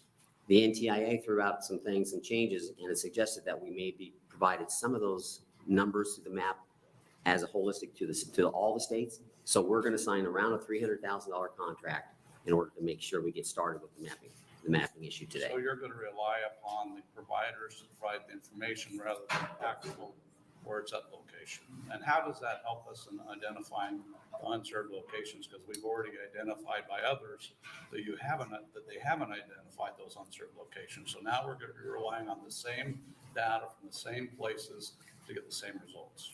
Well, I wouldn't say it's the same data. I mean, the idea that it's improving every day and every year is there. Even I would look back at the last legislative bills that even came through this committee and some of them through you, Senator. In 2019, Senator Brandt offered that, and it was indefinitely postponed, a description of mapping. In 2020, 996 by Senator Brandt talked about a broadband data improvement program, which eventually morphed into what we call the BDC today. We're doing that, even though the bill didn't pass. In 2021, LB 498, DeBoer had a bill that Senator DeBoer would outline mapping broadband and had no mention of detail, but we are focused on those very things. So I think the map is improving. If you go back to what my agency has done, we had the first pilot program in 2012 to actually stretch, bend the rules about taking dollars for telephone and getting them into the broadband world. But I'm going to come back to the question. My question is you're using an NTIA system that relies on the provider to provide you the data. And what we found on the 477, everything we've had up to this date, and why I've had mapping bills put in place to try to get passed through this body, is that we have to have, rather than relying on those who say they will, because I'm telling you, the map that shows for me right now, so it shows I got 250 up and down. No, that's never gonna happen. And that's the same information that's gonna be relied upon now for this new map. And my concern is unless we go out to address level, what's actually being provided, we're gonna miss a whole bunch of people, and I think others have already identified that. So now we're gonna contract with someone who's gonna provide us similar information, and we're gonna miss a whole bunch of people. And I guess that's my question, that's my struggle with the new contract, because, yeah, we may get a little bit better, but we're gonna miss a whole lot of unserved areas that's out there, especially in my district and others. I just have a real problem with that, I guess. So I guess the question is how do you improve? How is it that your contracts, actually the new contractor is going to improve on address level, what's actually being provided at address level, rather than what the provider says that they're providing? That's a difficult question, and I'm really not qualified to answer the details and the weeds of it. I'm not. But I can just tell you that it's an evolving process. The minute that we sign the map, it's old. Because we're burying fiber every day across the state. You're right, and it's a frustrating process.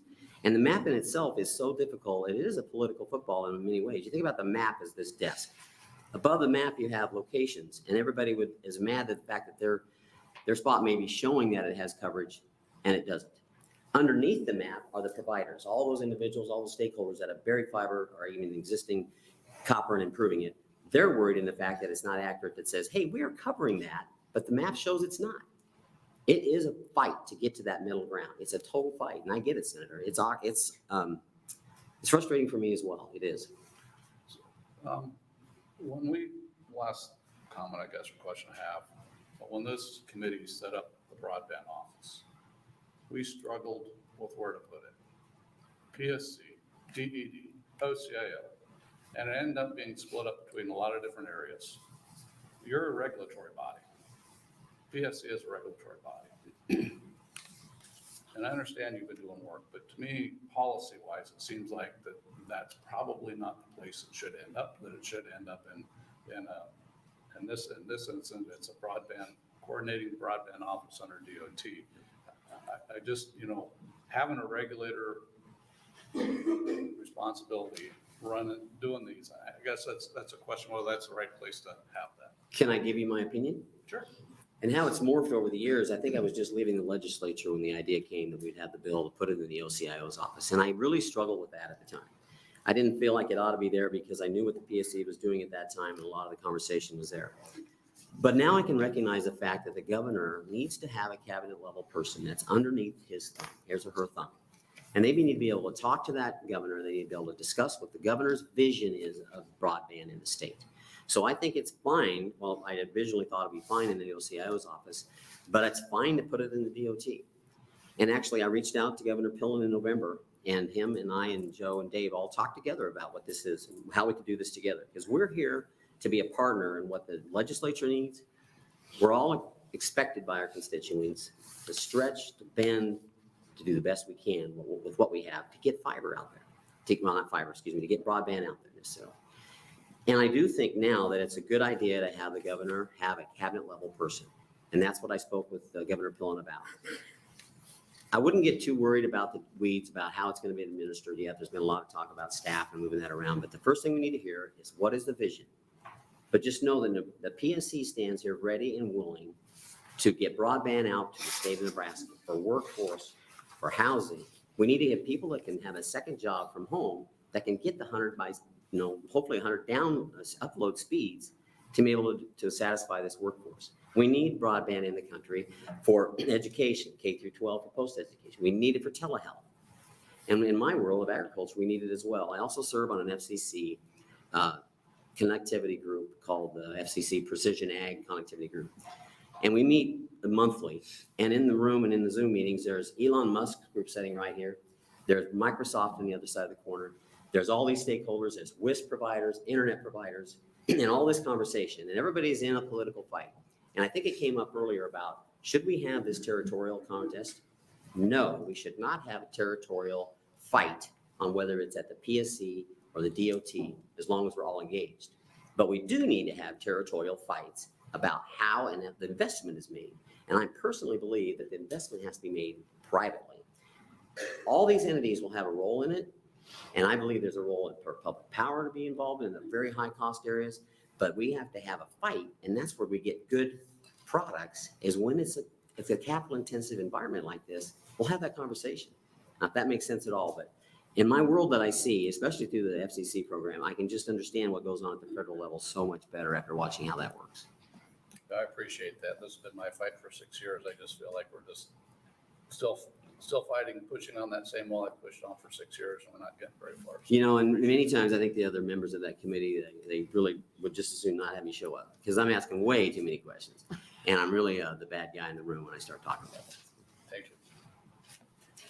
I have a question for you on the process of BEAD versus the processes of your other, the bridge and the capital projects. You said the BEAD process is very specific. Is it though in process different from your other two processes that you use? Not greatly, other than the fact that the keys that the federal government has given us we've been approved by the NTIA to have this funding. It's very detailed work. The accountability, the transparency, and the accountability of these funds are at another level. And that's why we felt like we had to hire the number of people that we did. I really didn't want to see my agency grow from 9 to 18. But we need to in order to manage those funds on a short term. Some of those people have other roles that will be played between the capital projects and the BEAD money. But it's not a whole lot different, other than the fact what I mentioned earlier is that the BEAD is very specific to the unserved. I mean, if you attempt to serve the underserved, and we've done that with the Bridge Act because the governor was very wise to allow those rules that where we can spend money or award grants to the underserved. But the BEAD program can do that, but you've got to have a very good plan. It's got to be very well spelled out how exactly you're going to do that. And that's not going to be easy in Nebraska. That's why I say as well, it's going to be all hands on deck. I mean, it could be the satellite providers. It could be the internet, the wireless providers. It could be the WISP. Everybody's got to be ready. And that's why having a broadband coordinator I have come to agree that that's a good idea for the governor to have that under his thumb and not in my office. Yeah. But you see that coordinating very closely with your office, I assume. Yeah, we'll see how that works out. Okay. Yeah. I mean, it's going to be difficult, I'll tell you. But what I told the governor in November was, we are here to support what his vision of the state is. And it really shouldn't be any different for any of us in this room. And we can't be territorial in the building in that regard. But it is going to be a stretch to see how this gets administered as quickly as we can. We hired a person yesterday that came on board. We've got a deadline Monday that we have to meet. This August deadline for the initial planning is huge. It's absolutely huge. I wish I could give you a metric as to how far down the road we are. Whether if it's 1 to 10, if we're at 4 or 5 or 6, and we're somewhere in the third of the range. Okay. But it's all in the cloud yet, I would say. It's hard to pin it down, but we're ready to turn that over in August because that August deadline is a big deal. And specifically, that's your 5-year plan? Yes. Okay. Yes. Okay. Any other questions? Yes, Senator Kavanaugh. Thank you. Thank you, Commissioner Weinmeier. Nice to see you. I have to admit, I'm getting a little bit of whiplash from your testimony here. So you're neutral, but your written testimony seems to lean a little bit in opposition. Then you answered Senator Bosselman's question, said you support making this a cabinet level position, which would be in support of the bill. Mhm. And so, That's why I went over on time. okay, so is the cabinet level position your personal position, or is that the position of the PSC? It's the position of the PSC that we remain neutral on this bill. But I would tell you that originally when it went to the OCIO office, I was okay with that. And I think it's okay that it goes to the DOT. I'm just trying to get clarification, but it going to the DOT is your personal position, not the PSC's position. No, that would be the PSC's position. We voted to be neutral on this bill. Okay, voted to be, but you're saying you're okay with it going, that's different than being neutral, that's being in support. No, I really, just as long as the governor has a cabinet level person, he can name where he needs to be. Okay. Okay. So the timeline, this obviously, if we were to exec on this 10 minutes from now and kick it out and go to floor debate, et cetera, you know the timeline on these things. We would not even be able to pass this before February 13th. So obviously that portion of it would stay, the February 13th upcoming deadline would remain under your purview. Is it disruptive or easy peasy transition for the June 30th and beyond deadlines if we were to enact this legislation? I can't answer that. I really don't know to what degree we start turning things over. It's going to be difficult, but we'll do what it needs to be done. Is there anything that would it, if we were to enact this legislation with an enactment date after August, would that make it an easier transition? If this portion of it worked, if you were to work in tandem with the department and that on the strategic plan, but then not turn it over until after that August date, would that be easier? You don't have to answer that now, but Well, I think that's something that we would need to know before. Let me answer it like this, is the fact that it would probably make it easier just on black and white, dotting the i's, crossing the t's. But my responsibility to reach out to the broadband coordinator, to the governor's office, and to you would not change. We're still going to do the same thing. The BEAD plan's got to happen, and the initial planning has to happen. So whether we turn it over now and it's actually signed differently, I really don't see that as the argument. We got to get the job done one way or another. Have there been conversations between the PSC and the Department of Transportation over how this would look, the transitioning from one to the other? No, not really. We've talked about what we have, what they have. It's been in a public setting with other members. Okay, thank you. Yes, Senator DeBoer. Thank you. Sorry, I was introducing a bill in another committee and I sort of missed some of this, so I might ask for repetitive something. I apologize to the committee. Give me a nod and I'll shut up. So how has, so far we have this coordinator under the Department of Information and Technology, is that right? No, actually the coordinator today was just in the budget office and directed by, or ordered by Governor Ricketts to work with as the broadband coordinator. Governor Pillen, with his executive order, created the position, and I think it's actually moved into the DOT today. So Patrick's job is actually in the DOT today. Okay, so the original office was in budget, now it's in NDOT. That's my understanding, yes. Okay. Have you worked with this office in the past as on the broadband bridge program? You've worked with it when it was in the budget office? Actually, just since the BEAD funding, our conversation started in probably June or July when the governor was starting to talk and ask about what this is going to look like. We had a press conference, Governor Ricketts and I had a press conference in August, I believe, when he did two things. He had to write a letter first and say, yes, Nebraska wants to apply for BEAD funding. Second letter came in later August, I believe it was. He named the PSC as the administrating office for the BEAD funds. So we had that. Shortly before that, we actually started having conversations with the governor's office, meaning Patrick Redmond, in regards to how we're going to do this.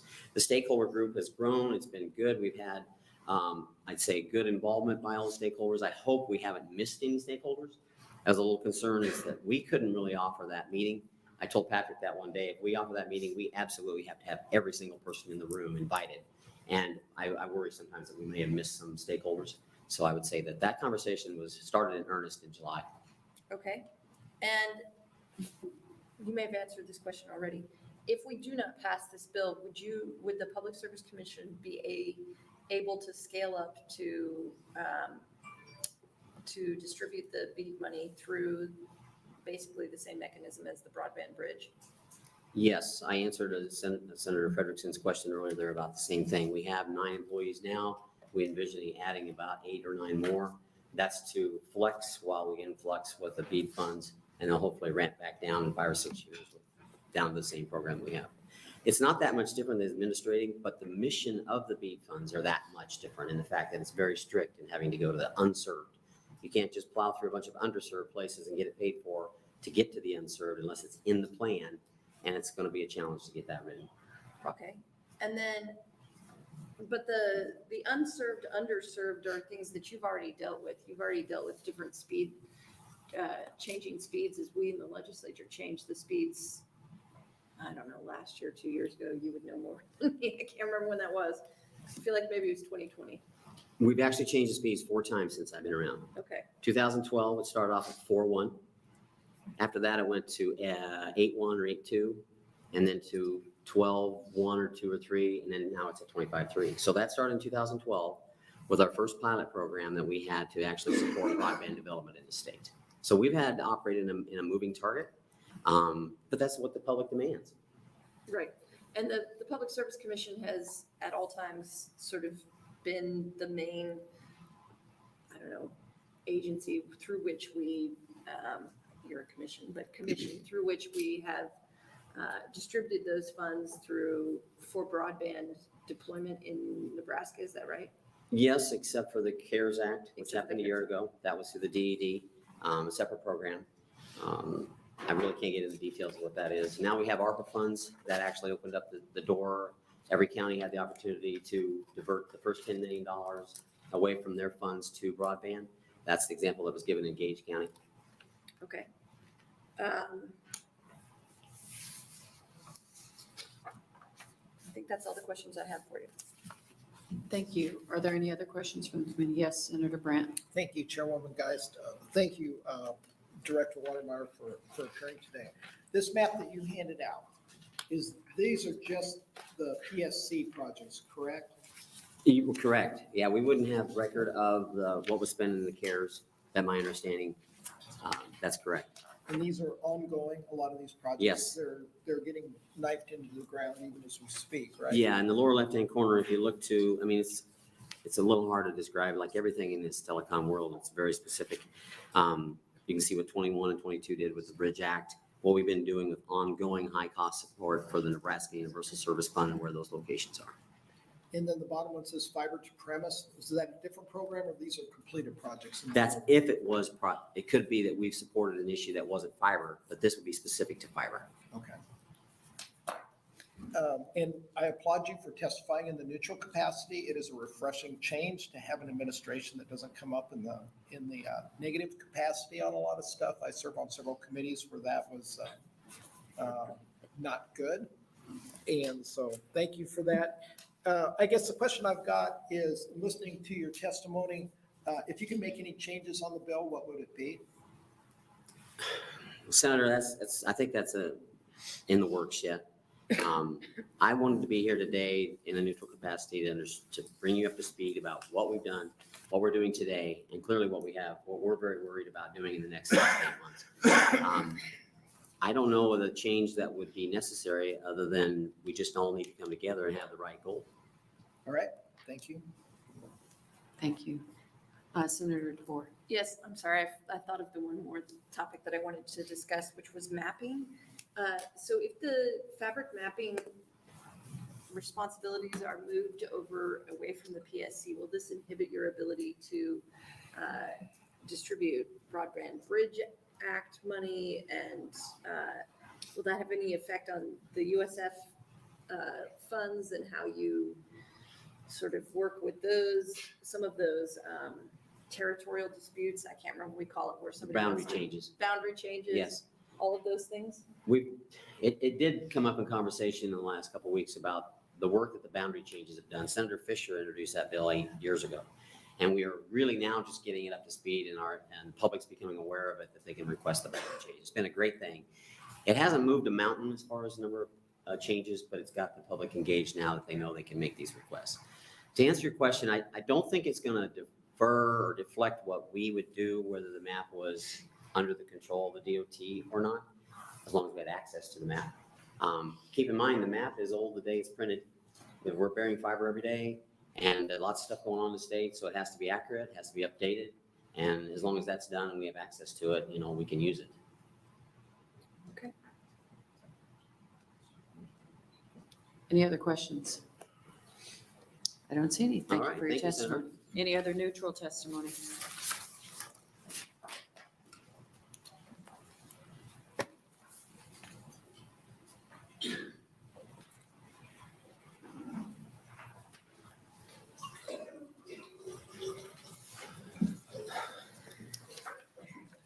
Good morning.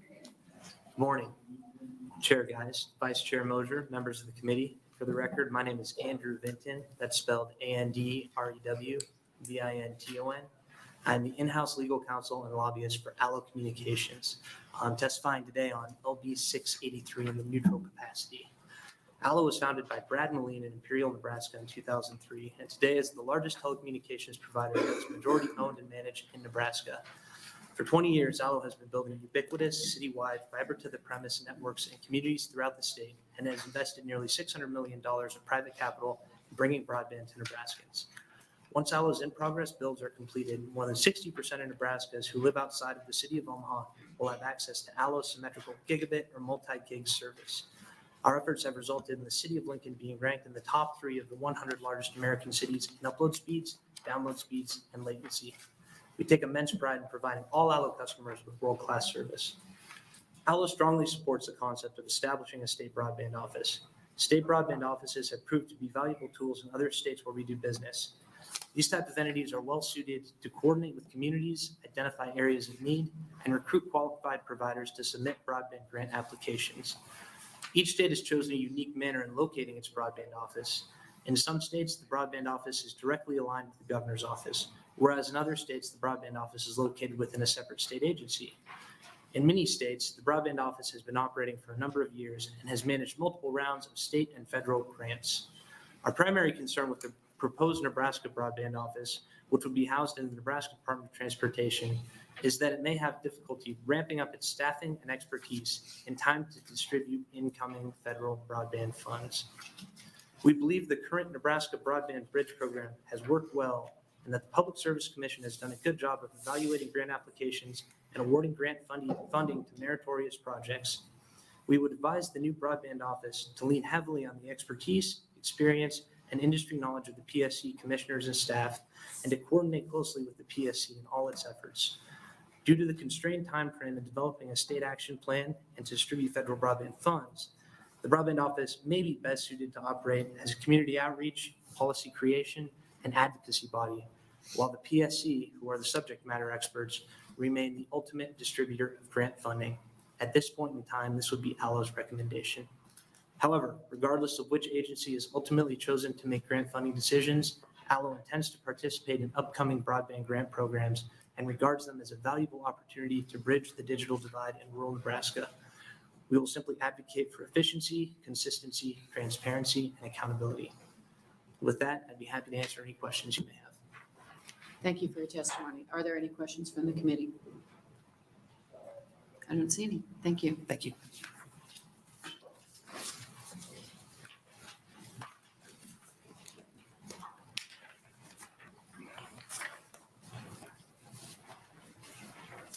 Good morning. Morning. Chairperson Geis, members of the committee, my name is Tip O'Neill, that's spelled T-I-P-O''N-E-I-L-L. I'm president of the Nebraska Telecommunications Association. The NTA is a trade association that represents the majority of companies that provide landline, voice, and broadband telecommunication services to Nebraskans across the state. Companies have made substantial investments in Nebraska and serve significant numbers of customers while employing many of our citizens. We are testifying in a neutral capacity on LB 683. As we testified at the LR 401 hearing before the T&T committee in December, we view the next 5 years as a great opportunity to bridge the real digital divide that exists in Nebraska. At that hearing, we supported adding additional resources to the state broadband office to take advantage of this generational opportunity. We want to give thanks for the work that interim broadband director Patrick Redmond has done in bringing stakeholders together for face-to-face meetings as the state moves forward with its broadband strategy. Those efforts have made a positive impact on the way Nebraskans, with sometimes divergent viewpoints, will work together in implementing a long-term broadband plan. We believe the state broadband office can have a major positive impact on state broadband policy through outreach efforts, strategic planning, agency coordination, advocacy, and public information activities. Our concern with LB 683 has to do with uncertainty on how the process for provision of grant funding will work. First, we support the process the PSC has used in successfully administering the Nebraska Broadband Bridge Act. We believe it is a significant improvement from the process used in the distribution of CARES Act dollars for broadband. The process for distribution of ARPA capital projects funds began in January. A new distribution process for BEAD and perhaps the second year of the Capital Projects Fund will create uncertainty for broadband providers with a history of successful deployment. Second, we want to ensure that a new process will not slow down Nebraska's ability to deploy broadband in a timely fashion. The state has not yet hired a full-time director of broadband. If functions are transferred from the PSC to the broadband office, we believe delays will be inevitable.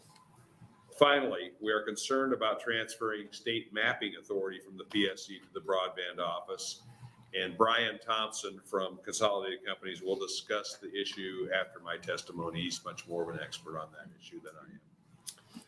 We have not had sufficient time to review the governor's amendment that was proposed this morning, and I may provide additional comments to the committee later.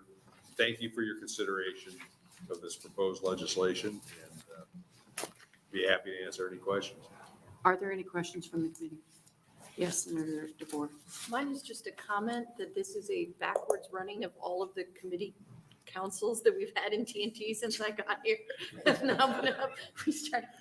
Just wanted to point out that we've had all of them now up here. Well, it's always a pleasure to deal with those committee councils of the past and present who are smarter than I am. So I appreciate that. That's all. Any other I questions? had a similar comment, actually. Any other questions from the committee? I don't see any. Thank you for your Thank testimony. you. Appreciate it. Any other neutral testimony?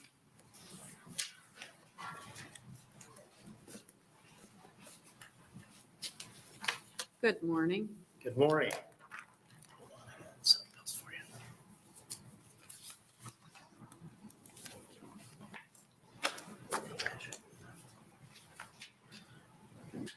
Hi, my name is Brian Thompson. I am the Vice President of External Relations for Consolidated Companies, and that's spelled BRIANTHOMPSON. I too had many concerns that Tip has already laid out, and because of the mapping questions, I thought I ought to kind of dig in a little bit on mapping and go over some of that with folks. I would say that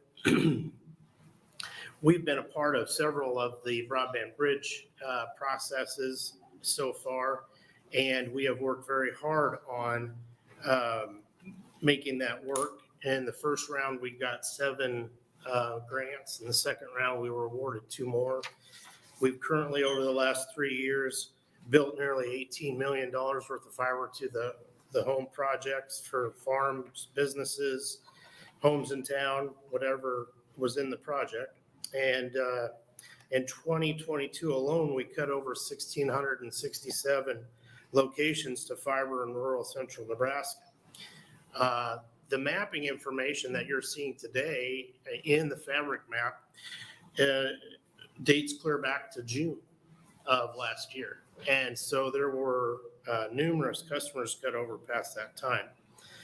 We currently have 3 bridge projects in progress and 3 other rural projects that were not a bridge grant project that total over $3.5 million. And so we are every day building more and more and hooking up more customers. To talk a little bit about the fabric map and give you to try and break all the acronyms, BDC stands for Broadband Data Collection, which is when they request all ISPs provide their data to the FCC and NTIA for the map. In the first round of this mapping process, 8,531 federal ID records were imported by Consolidated for locations out in our service territory. We changed the GIS or geographical information or addresses on over 3,000 of those 8,500 records. And we identified 2,781 locations that were invalid of those 8,500. We requested 1,095 new federal ID numbers that were not identified in the original map. So they were locations that weren't even there. We requested a new ID number for those locations. That's an 81% error rate in our service territory. We serve 1/8 of the state's landmass. So, it's kind of a big process when you look at it that way. The FCC accepted only 4,333 of our challenges that we had issued around locations, and another 1,043 of our challenges were overtaken by new FCC data. And what does that mean? They were kicked out. They were kicked out because what happens with the FCC's mapping process, the fabric map, is that there are algorithms and artificial intelligence that go out and rake off addresses and information out of public databases for every different state. When that happens, they find discrepancies with addresses and GIS information and county assessor information and that type of thing. Therefore, those discrepancies will kick out a location that's, it's a house on 33rd Street and it definitely has service from a provider, but because it has a problem between its 911 address and its county assessor address, it'll be kicked out. We have an entire town, Arthur, Nebraska, that's been kicked out. So we have a lot of different processes that need to be worked on in this mapping situation. We are already in the second round of redoing our BDC data and updating it, and it has to be submitted by March 1. And we have spent thousands of man hours working on this process. So with that, I'll close my comments and answer any questions anyone might have. Are there questions? Yes, Senator Vosterman. Thank you, Chairman Geis and Mr. Thompson for being here. I guess what you say is right to my point, is that the maps are inaccurate. The maps they're going to contract with to do are going to be inaccurate. And we need to have actual address level mapping done.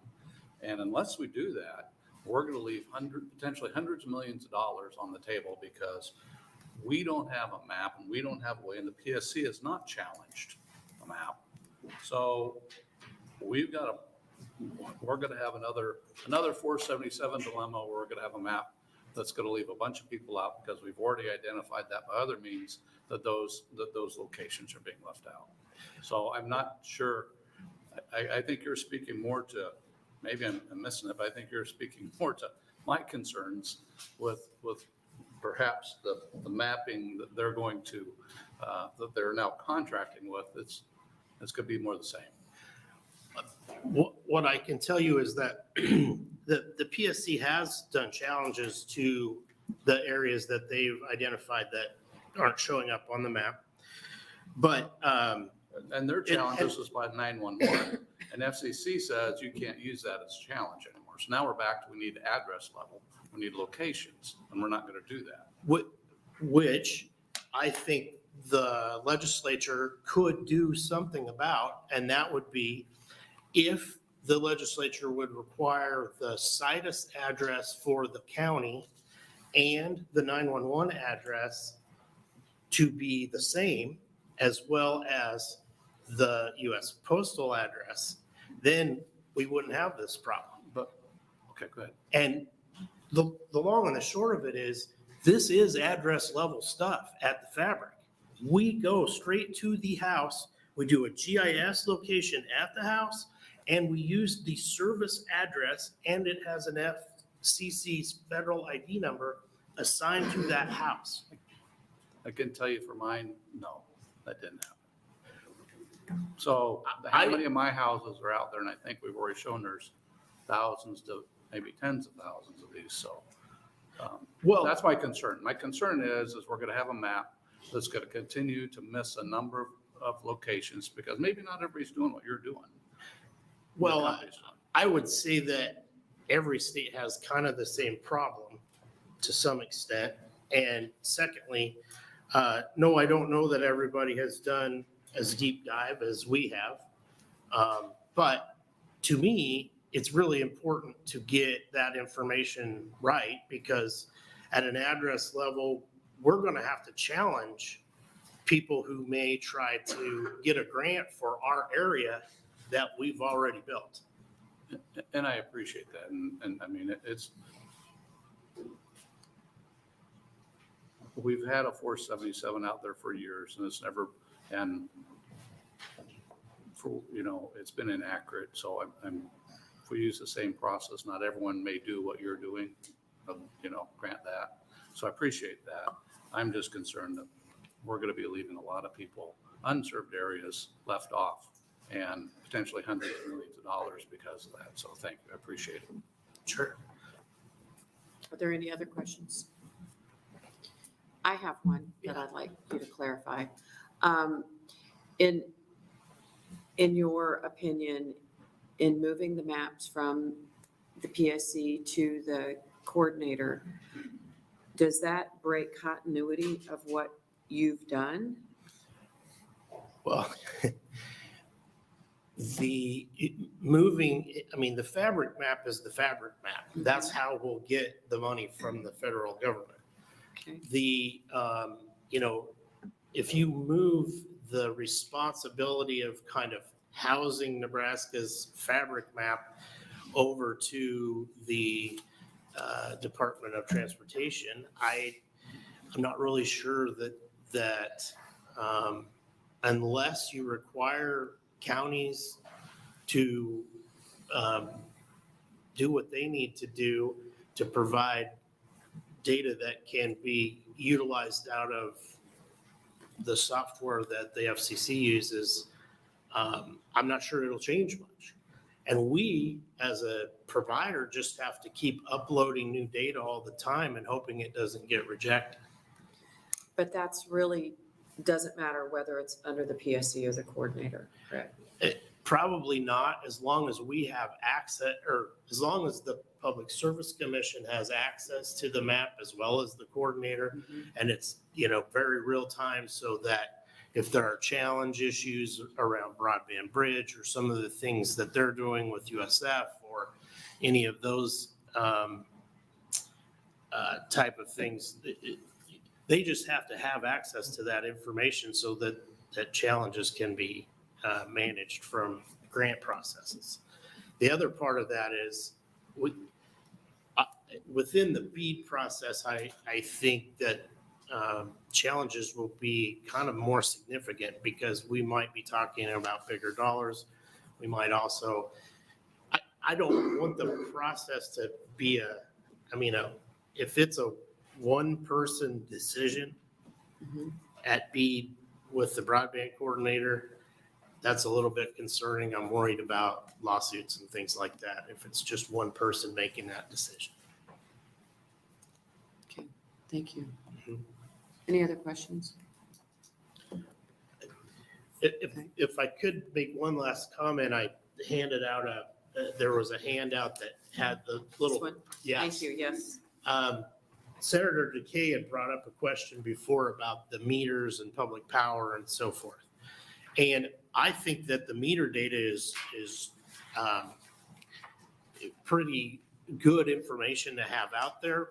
But one of the situations that occurs with the meter data is that if you look at that map right there, that's a good indication of my family's ranch yard. And what happens is we have one meter in the middle of the ranch yard and all three of our ranch houses are on that meter. Well, those ranch houses are 500 yards, 300 yards, and 150 yards from the meter. The GPS location of the meter is the only GPS that's delivered to the map. We deliver a GPS for the actual house itself to the map for each of our locations. There's another issue with the map, and that is it has a hard time handling more than one house on a parcel. Well, here we go. You have 3 houses in the farmyard or ranch yard, it only counts 1. So to try and give you a little more understanding that the meters on the side of the house in town are probably okay. But in an ag area, they become very convoluted in what is going on with the GIS data. Thank you. I don't see any additional questions. Thank you for your explanation. Okay. The other neutral testimony.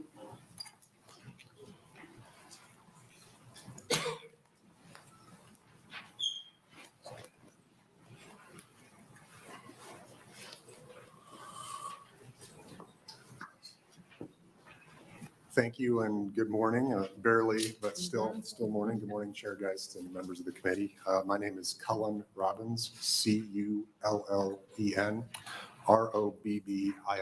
I'm the director of the Telecom and NUSF department with the Public Service Commission. I will be brief, but I wanted to provide a couple of clarifying points and address, I know there's been a lot of discussion about mapping, so I thought it'd be helpful to provide some more context on some of that. First of all, I wanted to address some of Senator Bosselman's concerns on the contract and how we're planning to move forward with that map. The map that we plan to produce will have location-specific information, so essentially address-level information. Part of the benefit of having this, having our own state contract is that it would allow meaningful public input into determining where unserved and underserved locations are. The FCC process does allow for public input, and I think that's one thing that's been extremely beneficial over previous versions of the map, where there are challenge processes in place, and I want to emphasize there are more than one challenge process that is relevant to that process. One is the fabric location challenge that I think you and Mr. Thompson were discussing earlier. And at least for the purposes of BEAD, I would just offer that I don't think states were really offered a meaningful opportunity to participate in that process. And then the second challenge process in place is a availability challenge. So it's essentially looking at who's reporting service there, and both the state and individuals have the opportunity to submit challenges to that information. So I certainly hope, Senator, that you have submitted a challenge for your location, because I know in discussions with you, you're not served. So just a couple points on that. Location-specific data is extremely helpful. One of the other pieces of what we expect to get from the state broadband map is modeling information. That's a crucial piece of what we need as we develop a 5-year plan for BEAD. You have to kind of part of the planning process is determining what the costs are to get to the unserved locations that you identify, and that's an extremely important piece of that.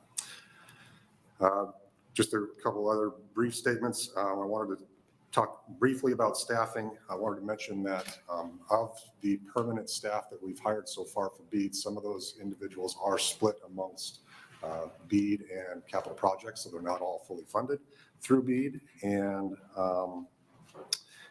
accounting-wise, we do have staff within the commission that handles those duties and is able to do that moving forward. So just a couple things on staffing, and with that, I'll just stop, and I'm happy to answer questions that you might have. Okay, are there questions for the testifier?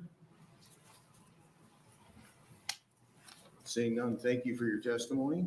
Thank you. Anybody else to testify in the neutral capacity? Anybody else in the neutral? And do we have some letters? Okay, so we've got 3 letters in support, and we have, make sure I'm on the right bill. And no opposition and no neutral letters. Okay, are you going to close? Okay.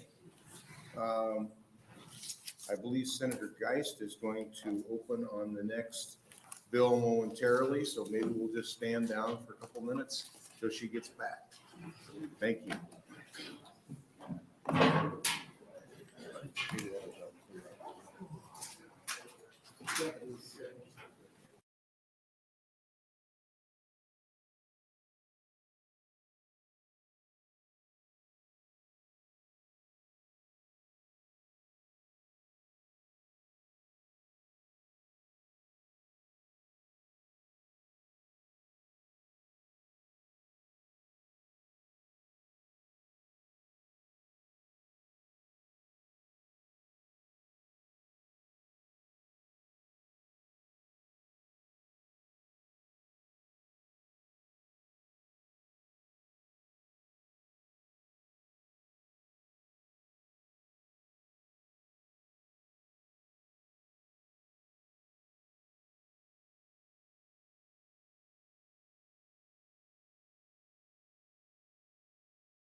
Geist will have the floor. Thank you, Vice Chairman Mosier, and good, I believe it's afternoon. No, it's still morning. Members of the Transportation Telecommunications Committee, for the record, my name is Suzanne Geist, Suzannegeist, and I represent District 25, which is the southeast corner of Lincoln and Lancaster County. I introduced LB 412 to create grants for broadband broadband deployment from the ARPA Capital Funds project in Nebraska's 3rd Congressional District to be deployed in an entire exchange area that includes a city of the second class or a village. I want to provide a little background on why I introduced this bill. The section I am changing was included in LB 1024 that was passed by the legislature last year. The American Rescue Plan Act was passed by Congress in 2021. More than $6 billion were allocated to Nebraska, with about $3.3 billion to individuals, $773 million to K through 12 and higher education, $287 million to cities, $375 million to counties, $1 billion to the state of Nebraska, and additional $125 million to the state for capital projects. The legislature included $35 million from the ARPA Capital Projects Fund in LB 1024, in addition to other regular ARPA funding appropriations for multipurpose community facilities in the 2nd Congressional District. $40 million was appropriated for projects in the 1st and 3rd Congressional Districts. Governor Ricketts filed the Nebraska Plan for utilization of ARPA Capital Projects funds with the U.S. Department of Treasury after the passage of LB 1024. His plan called for the use of those funds in Districts 1 and 3 for broadband deployment. The portion of the plan for utilizations of funds for broadband, which are presumptively eligible projects based on Treasury guidance, has been approved by the Treasury. LB 1024 treated projects differently in Districts 1 and 3. Any areas within District 1 are eligible for projects, including projects not within a municipality.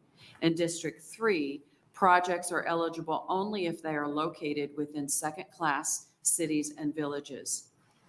LB 412 would allow capital project grants to provide high-speed broadband services in rural areas not within municipalities, which are often unserved or underserved locations, as long as they are within the exchange area that includes a city of the second class or village.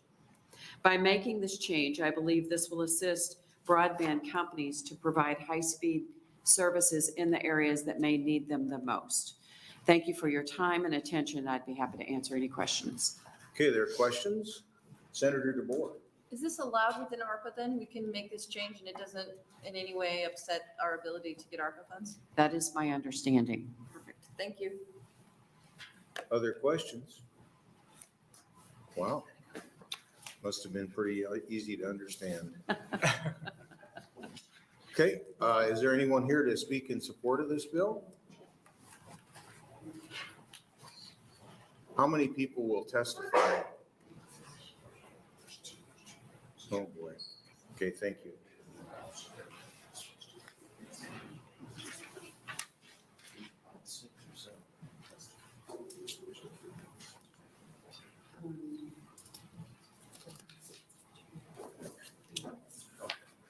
Mr. Vice Chair. One moment. Oh, excuse me. Just a little procedural note. We have a number of testifiers and it's already noon and we have to come back at 1:30 to reconvene. So we're going to go with 3-minute testimonies. Sure. Just to kind of recognize everybody's time. Thank you. Sure. Please go ahead. Sure. Vice Chair Mosier, members of the committee, my name is Tip O'Neill, TIP-O''N-E-I-L-L. I'm the president of the Nebraska Telecommunications Association. The NTA supports LB 412 as introduced. I have an amendment to the bill that is being passed out now that I believe would clarify the issue further. As Senator Geist testified in her opening, the provision limiting broadband projects from ARPA capital projects funds in the 3rd Congressional District is problematic. It is our belief that the language relating to congressional districts 1 and 3 should be the same. That is what our proposed amendment does. We believe unserved and underserved areas in the state should be eligible for funding, whether they are located within municipal boundaries or outside those areas. Our amendment makes the language the same for the more rural congressional districts in Nebraska. We believe that is appropriate. Cities of the second class and villages would continue to be eligible for funding in the 3rd Congressional District, but so would other cities and rural exchanges.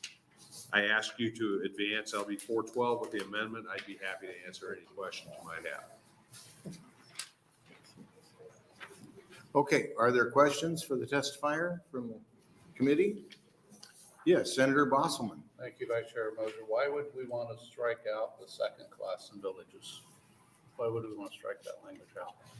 Because it would make all cities, second class cities and villages. But the whole point of this is to unserved, and wouldn't, if it's a city of a municipal class, I would think. If they were unserved, they would still be eligible. But if it's I guess the thing is the whole point of the bill is to get it to those smallest communities out there, because those are the ones that are going to need the funding the most, because those are the ones that don't have the most business class. Why would we intentionally remove those and include more broader area to where people will go to the larger cities versus the small towns and villages? Again, it's our belief that there are unserved and underserved areas throughout the entire 3rd Congressional District.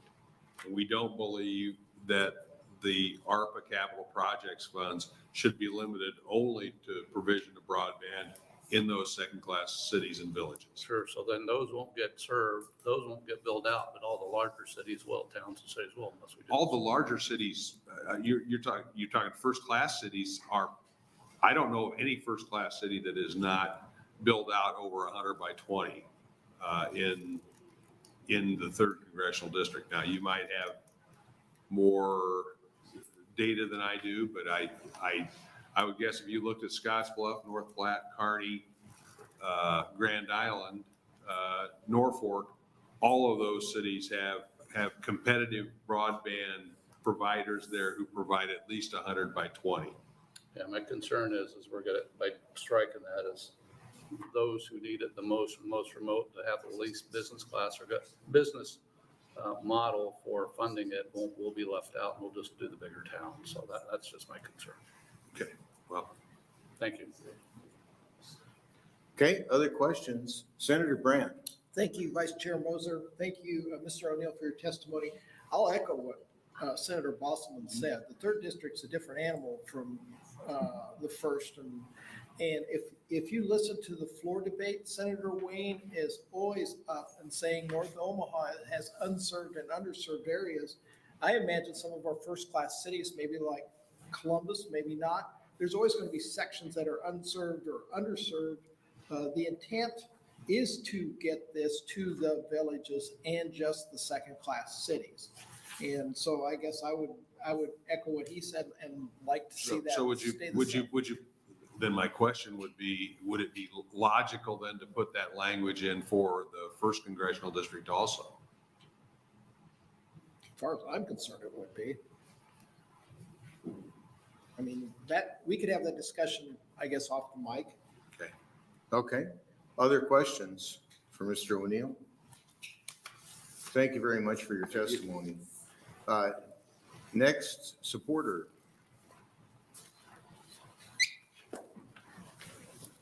I got the message on short, so I'll go short. My name is Brian Thompson. I'm the Vice President of External Relations for Consolidated Companies. That's spelled BRIANTHOMPSON. And today I'm appearing for you in support of 412. And basically, I'm just going to give you the examples of what's going on out in the field. I'm building in areas that are villages, mostly in the 3rd District. There are, most of the villages that we serve have not done much to update their village legal limits or boundaries over the last 30 years or more. And we also have unincorporated villages that are as big as our incorporated villages. We can't use this money in unincorporated villages anywhere. We can only use the money inside of the perfect legal limit of the current village, even if that excludes 2 or 3 streets worth of houses that they've not updated their village boundary with. Or if there are gas stations or truck stops or anything right out of the edge of town that are all part of a community, but outside of the perfect legal limit of the village, then we can't use the money there either.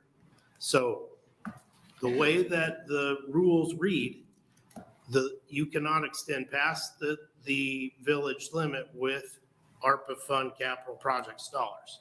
That's the biggest problem for me in the 3rd district with this money. So, you know, I have a project that I've got to build all at the same time. I'm not going to build a town, you know, part of it here and part of it there. I want to build the whole town at the same time while I have the contractors in there on my construction team. And only half of the town or 2/3 of the town is able to be built with the project. So I have to separate the rest of the project out and make it another separate project unavailable for those funds. Okay, other questions? Senator Brand. Thank you, Vice Chair Moser. So before you go in there, you know what you're going to do. You've got a plan, you've got a map. You know that truck stop isn't inside the city limits. Isn't it possible to use the ARPA funds where you can use the ARPA funds and then come into the Broadband Bridge Act or this other pool of money and say, hey, we're here at this time and we need 10% of this project funded with another pool of money? That's not a possibility? You at this time, you can't really blend the two grant processes because the grant processes run at separate times. So could we break off half of the town and leave it for another grant and then hope that we get another grant 6 months down the road or something along that line? Possibly. But one of the problems when you design a fiber network like that, you leave the central office where the fiber originates, and then you serve everybody on both sides of the street as you head out of town. That same piece of fiber is going to go all the way out of town to that truck stop.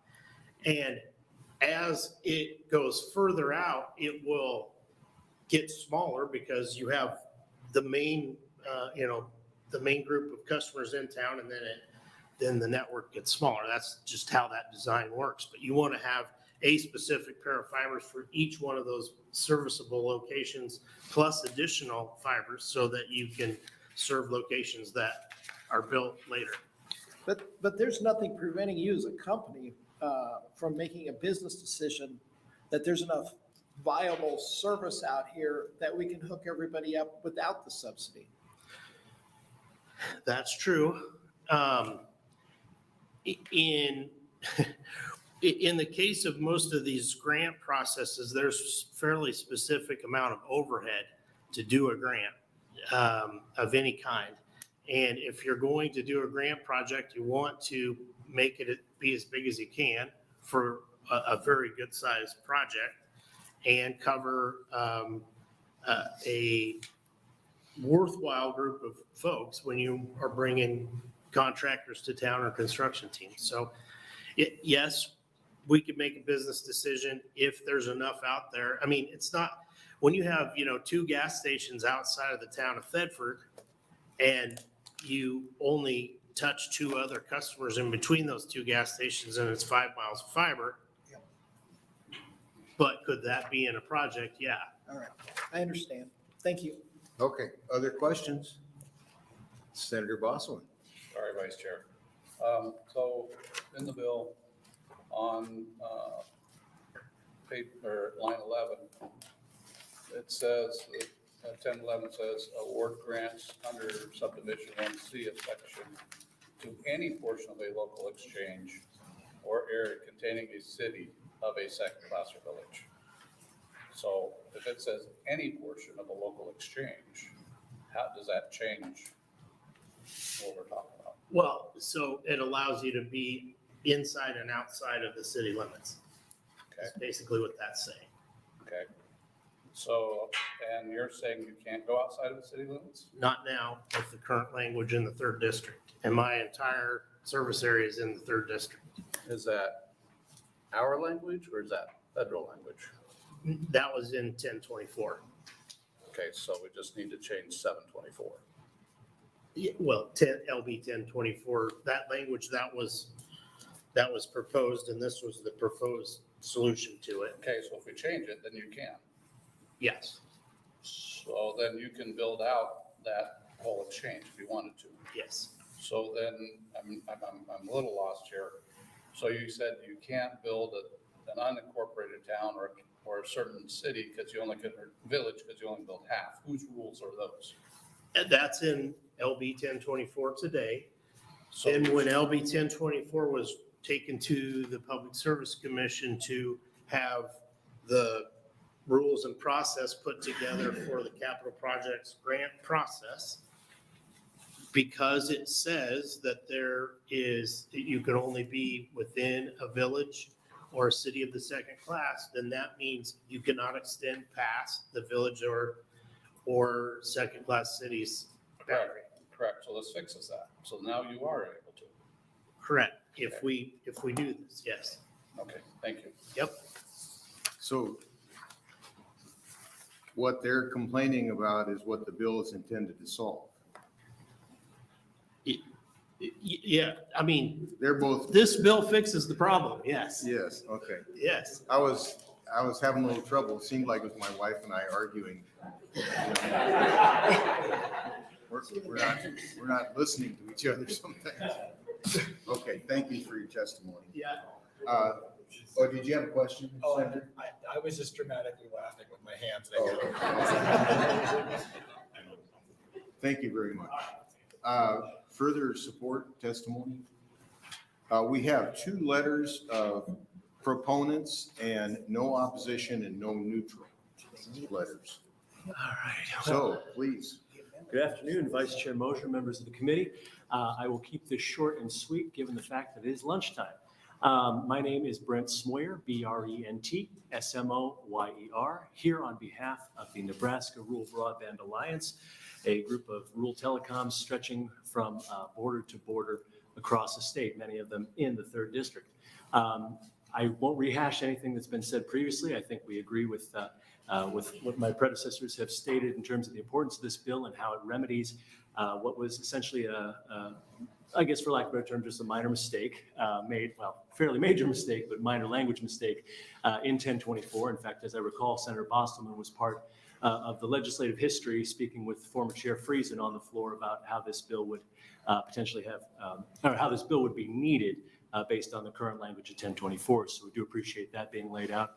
Appreciate this being brought forward by Chairwoman Geist, and would simply ask that as we move forward on this, and clearly there may be a little polish necessary in the language, that we move as quickly as possible. The ARPA grants are getting ready to be tranched out at various times here, I think possibly as early as the end of this month. And so the sooner this bill can be enacted, the sooner this bill can be signed by the governor, the sooner we can make sure that those funds are equitably distributed into the rural areas and made best possible use for these projects. With that, I'll happily take any questions. Okay, questions from committee? Seeing none, thank you for your testimony. Thank you. More supporters? If you plan to testify, please come up in the front row and get queued up and ready to go. Thank you and welcome. Thank you. I guess it's good afternoon now, Chairman or Vice Chairman Mosher and members of the committee. My name is Dayton Murty, spelled Dayton Murty, and I'm testifying today in support of LB 412 on behalf of Charter Communications. Charter is a leading broadband connectivity company and cable operator providing superior high-speed internet, voice, video, and mobile services under the brand name Spectrum to more than 32 million customers across 41 states. In Nebraska, we serve over 178,000 customers in 90 communities. And in 2021, we paid over $20 million in taxes and fees, and we invested over $36 million of private capital to expand our network to reach an additional 8,000 homes and small businesses. With the influx of federal funds for broadband expansion through ARPA, CPF, and BEAD, Nebraska has a once-in-a-lifetime opportunity to ensure that every resident of the state has access to reliable, high-speed, affordable broadband internet and the vocational, educational, and telehealth opportunities that provides. As you know, rural areas of the state where a greater amount of investment in broadband infrastructure is required to reach each potential customer are saddled with the greatest need for public subsidy in order to be served. Because of the way the law is currently written, Capital Projects Fund Round 1, however, excluded those unincorporated areas of the state with the greatest need by limiting grant applications in Nebraska's 3rd Congressional District to the boundaries of second-class cities and villages. LB 412 will open up those areas of the state for future CPF grant rounds and enable broadband providers like Charter to submit grant applications to build out broadband infrastructure to those with the greatest need. For this reason, Charter Communications supports the passage of LB 412. Thank you, and I would be happy to answer any questions that you have. Questions for the testifier? Okay, seeing none, thank you very much. More support testimony?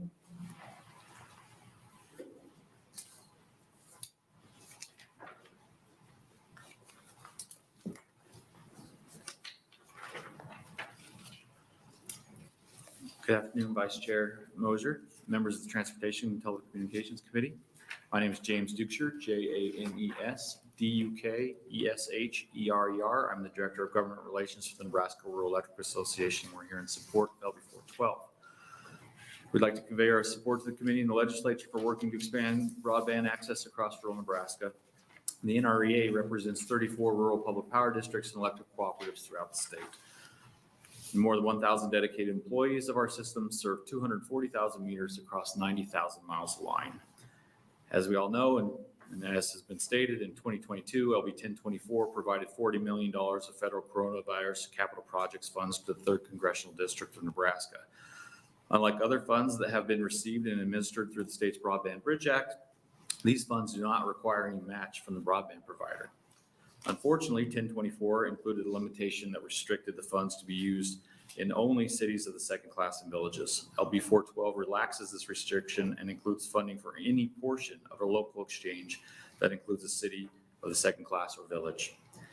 As Nebraska begins to see millions of dollars come to our state for broadband deployment, NREA's greatest concern is that once these funds are all spent, rural Nebraska will be left without broadband. True rural development outside city limits and high-cost unserved locations should be the primary target of these funds. If broadband service is brought to rural municipalities without a plan to reach beyond city limits, rural development may never be realized. LB 412 moves us all in the right direction. I want to thank the committee for their time and their sincere efforts to move rural broadband across Nebraska. Thank you. Questions from the committee? Seeing none, thank you very much. Further supporters?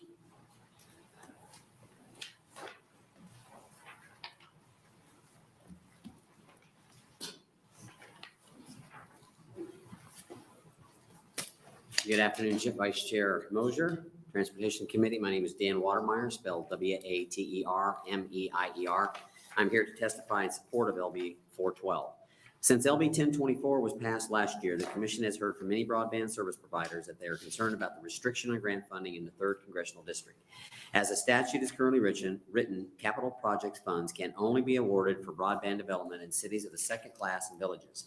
The restriction prevents the Commission from awarding funds in the most rural parts of western Nebraska where broadband is desperately needed. LB 412 remedies this issue by allowing the Commission to award funds on a county-by-county or an exchange basis. We think this is an improvement to the statute as currently written and would encourage the timely passage of LB 412 so that the Commission can expand the territory eligible for capital project funds awards. We do ask the committee to consider the potential implementation dates that should this bill pass, since there is a grant cycle underway right now, and the Commission expects to make awards for this cycle at the end of June of 2023. That ends my testimony. Okay, questions for Mr. Watermeyer? Seeing none, thank you. There are further people testifying in support? Further testifiers in support? Okay, are there negative testifiers in opposition to this bill? Seeing none, how about neutral? Is there testimony in the neutral?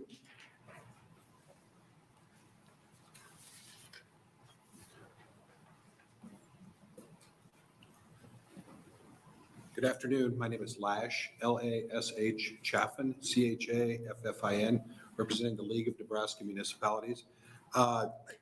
I'm going to be very quick, but I do have a couple additional pieces of information that may be useful to the committee. First, we can't testify in favor of this because it's really bad job security to say, oh, take away a fund that's dedicated to second-class cities and villages. But that said, we understand the policy behind this bill. And I will say the league did not ask to have these funds dedicated to cities of the second class and villages. And from, at least as near as I can tell, as far back as April, we were telling our members the intent of this fund is, here's how we worded it, and this may not be exactly correct, but we worded it as, the intent of this fund was to go to anywhere in the 3rd district that was unserved or underserved that wasn't in a city of the 1st class. So, and that was based on conversations with Senator Friesen at the time. So that said, we did not ask for this money to be isolated, and we understand the big picture, and our committees that talk about this, one of their examples they use all the time is it's important to get broadband to, in addition to having it in the village, it's just as important, and maybe more important in some ways, to have it out at the Morton building that's housing the $400,000 combine. That's equally important to Nebraska. We need to have broadband everywhere. So that said, as in a neutral capacity, if you quickly move this measure forward, we will not stand in your way. Okay. Questions from the committee? Seeing none, thank you very much, Mr. Chapman. Anybody else to speak in neutral? Seeing none? And Senator Geist waives her closing. That will conclude our hearing. We'll be back at 1:30. Thank you.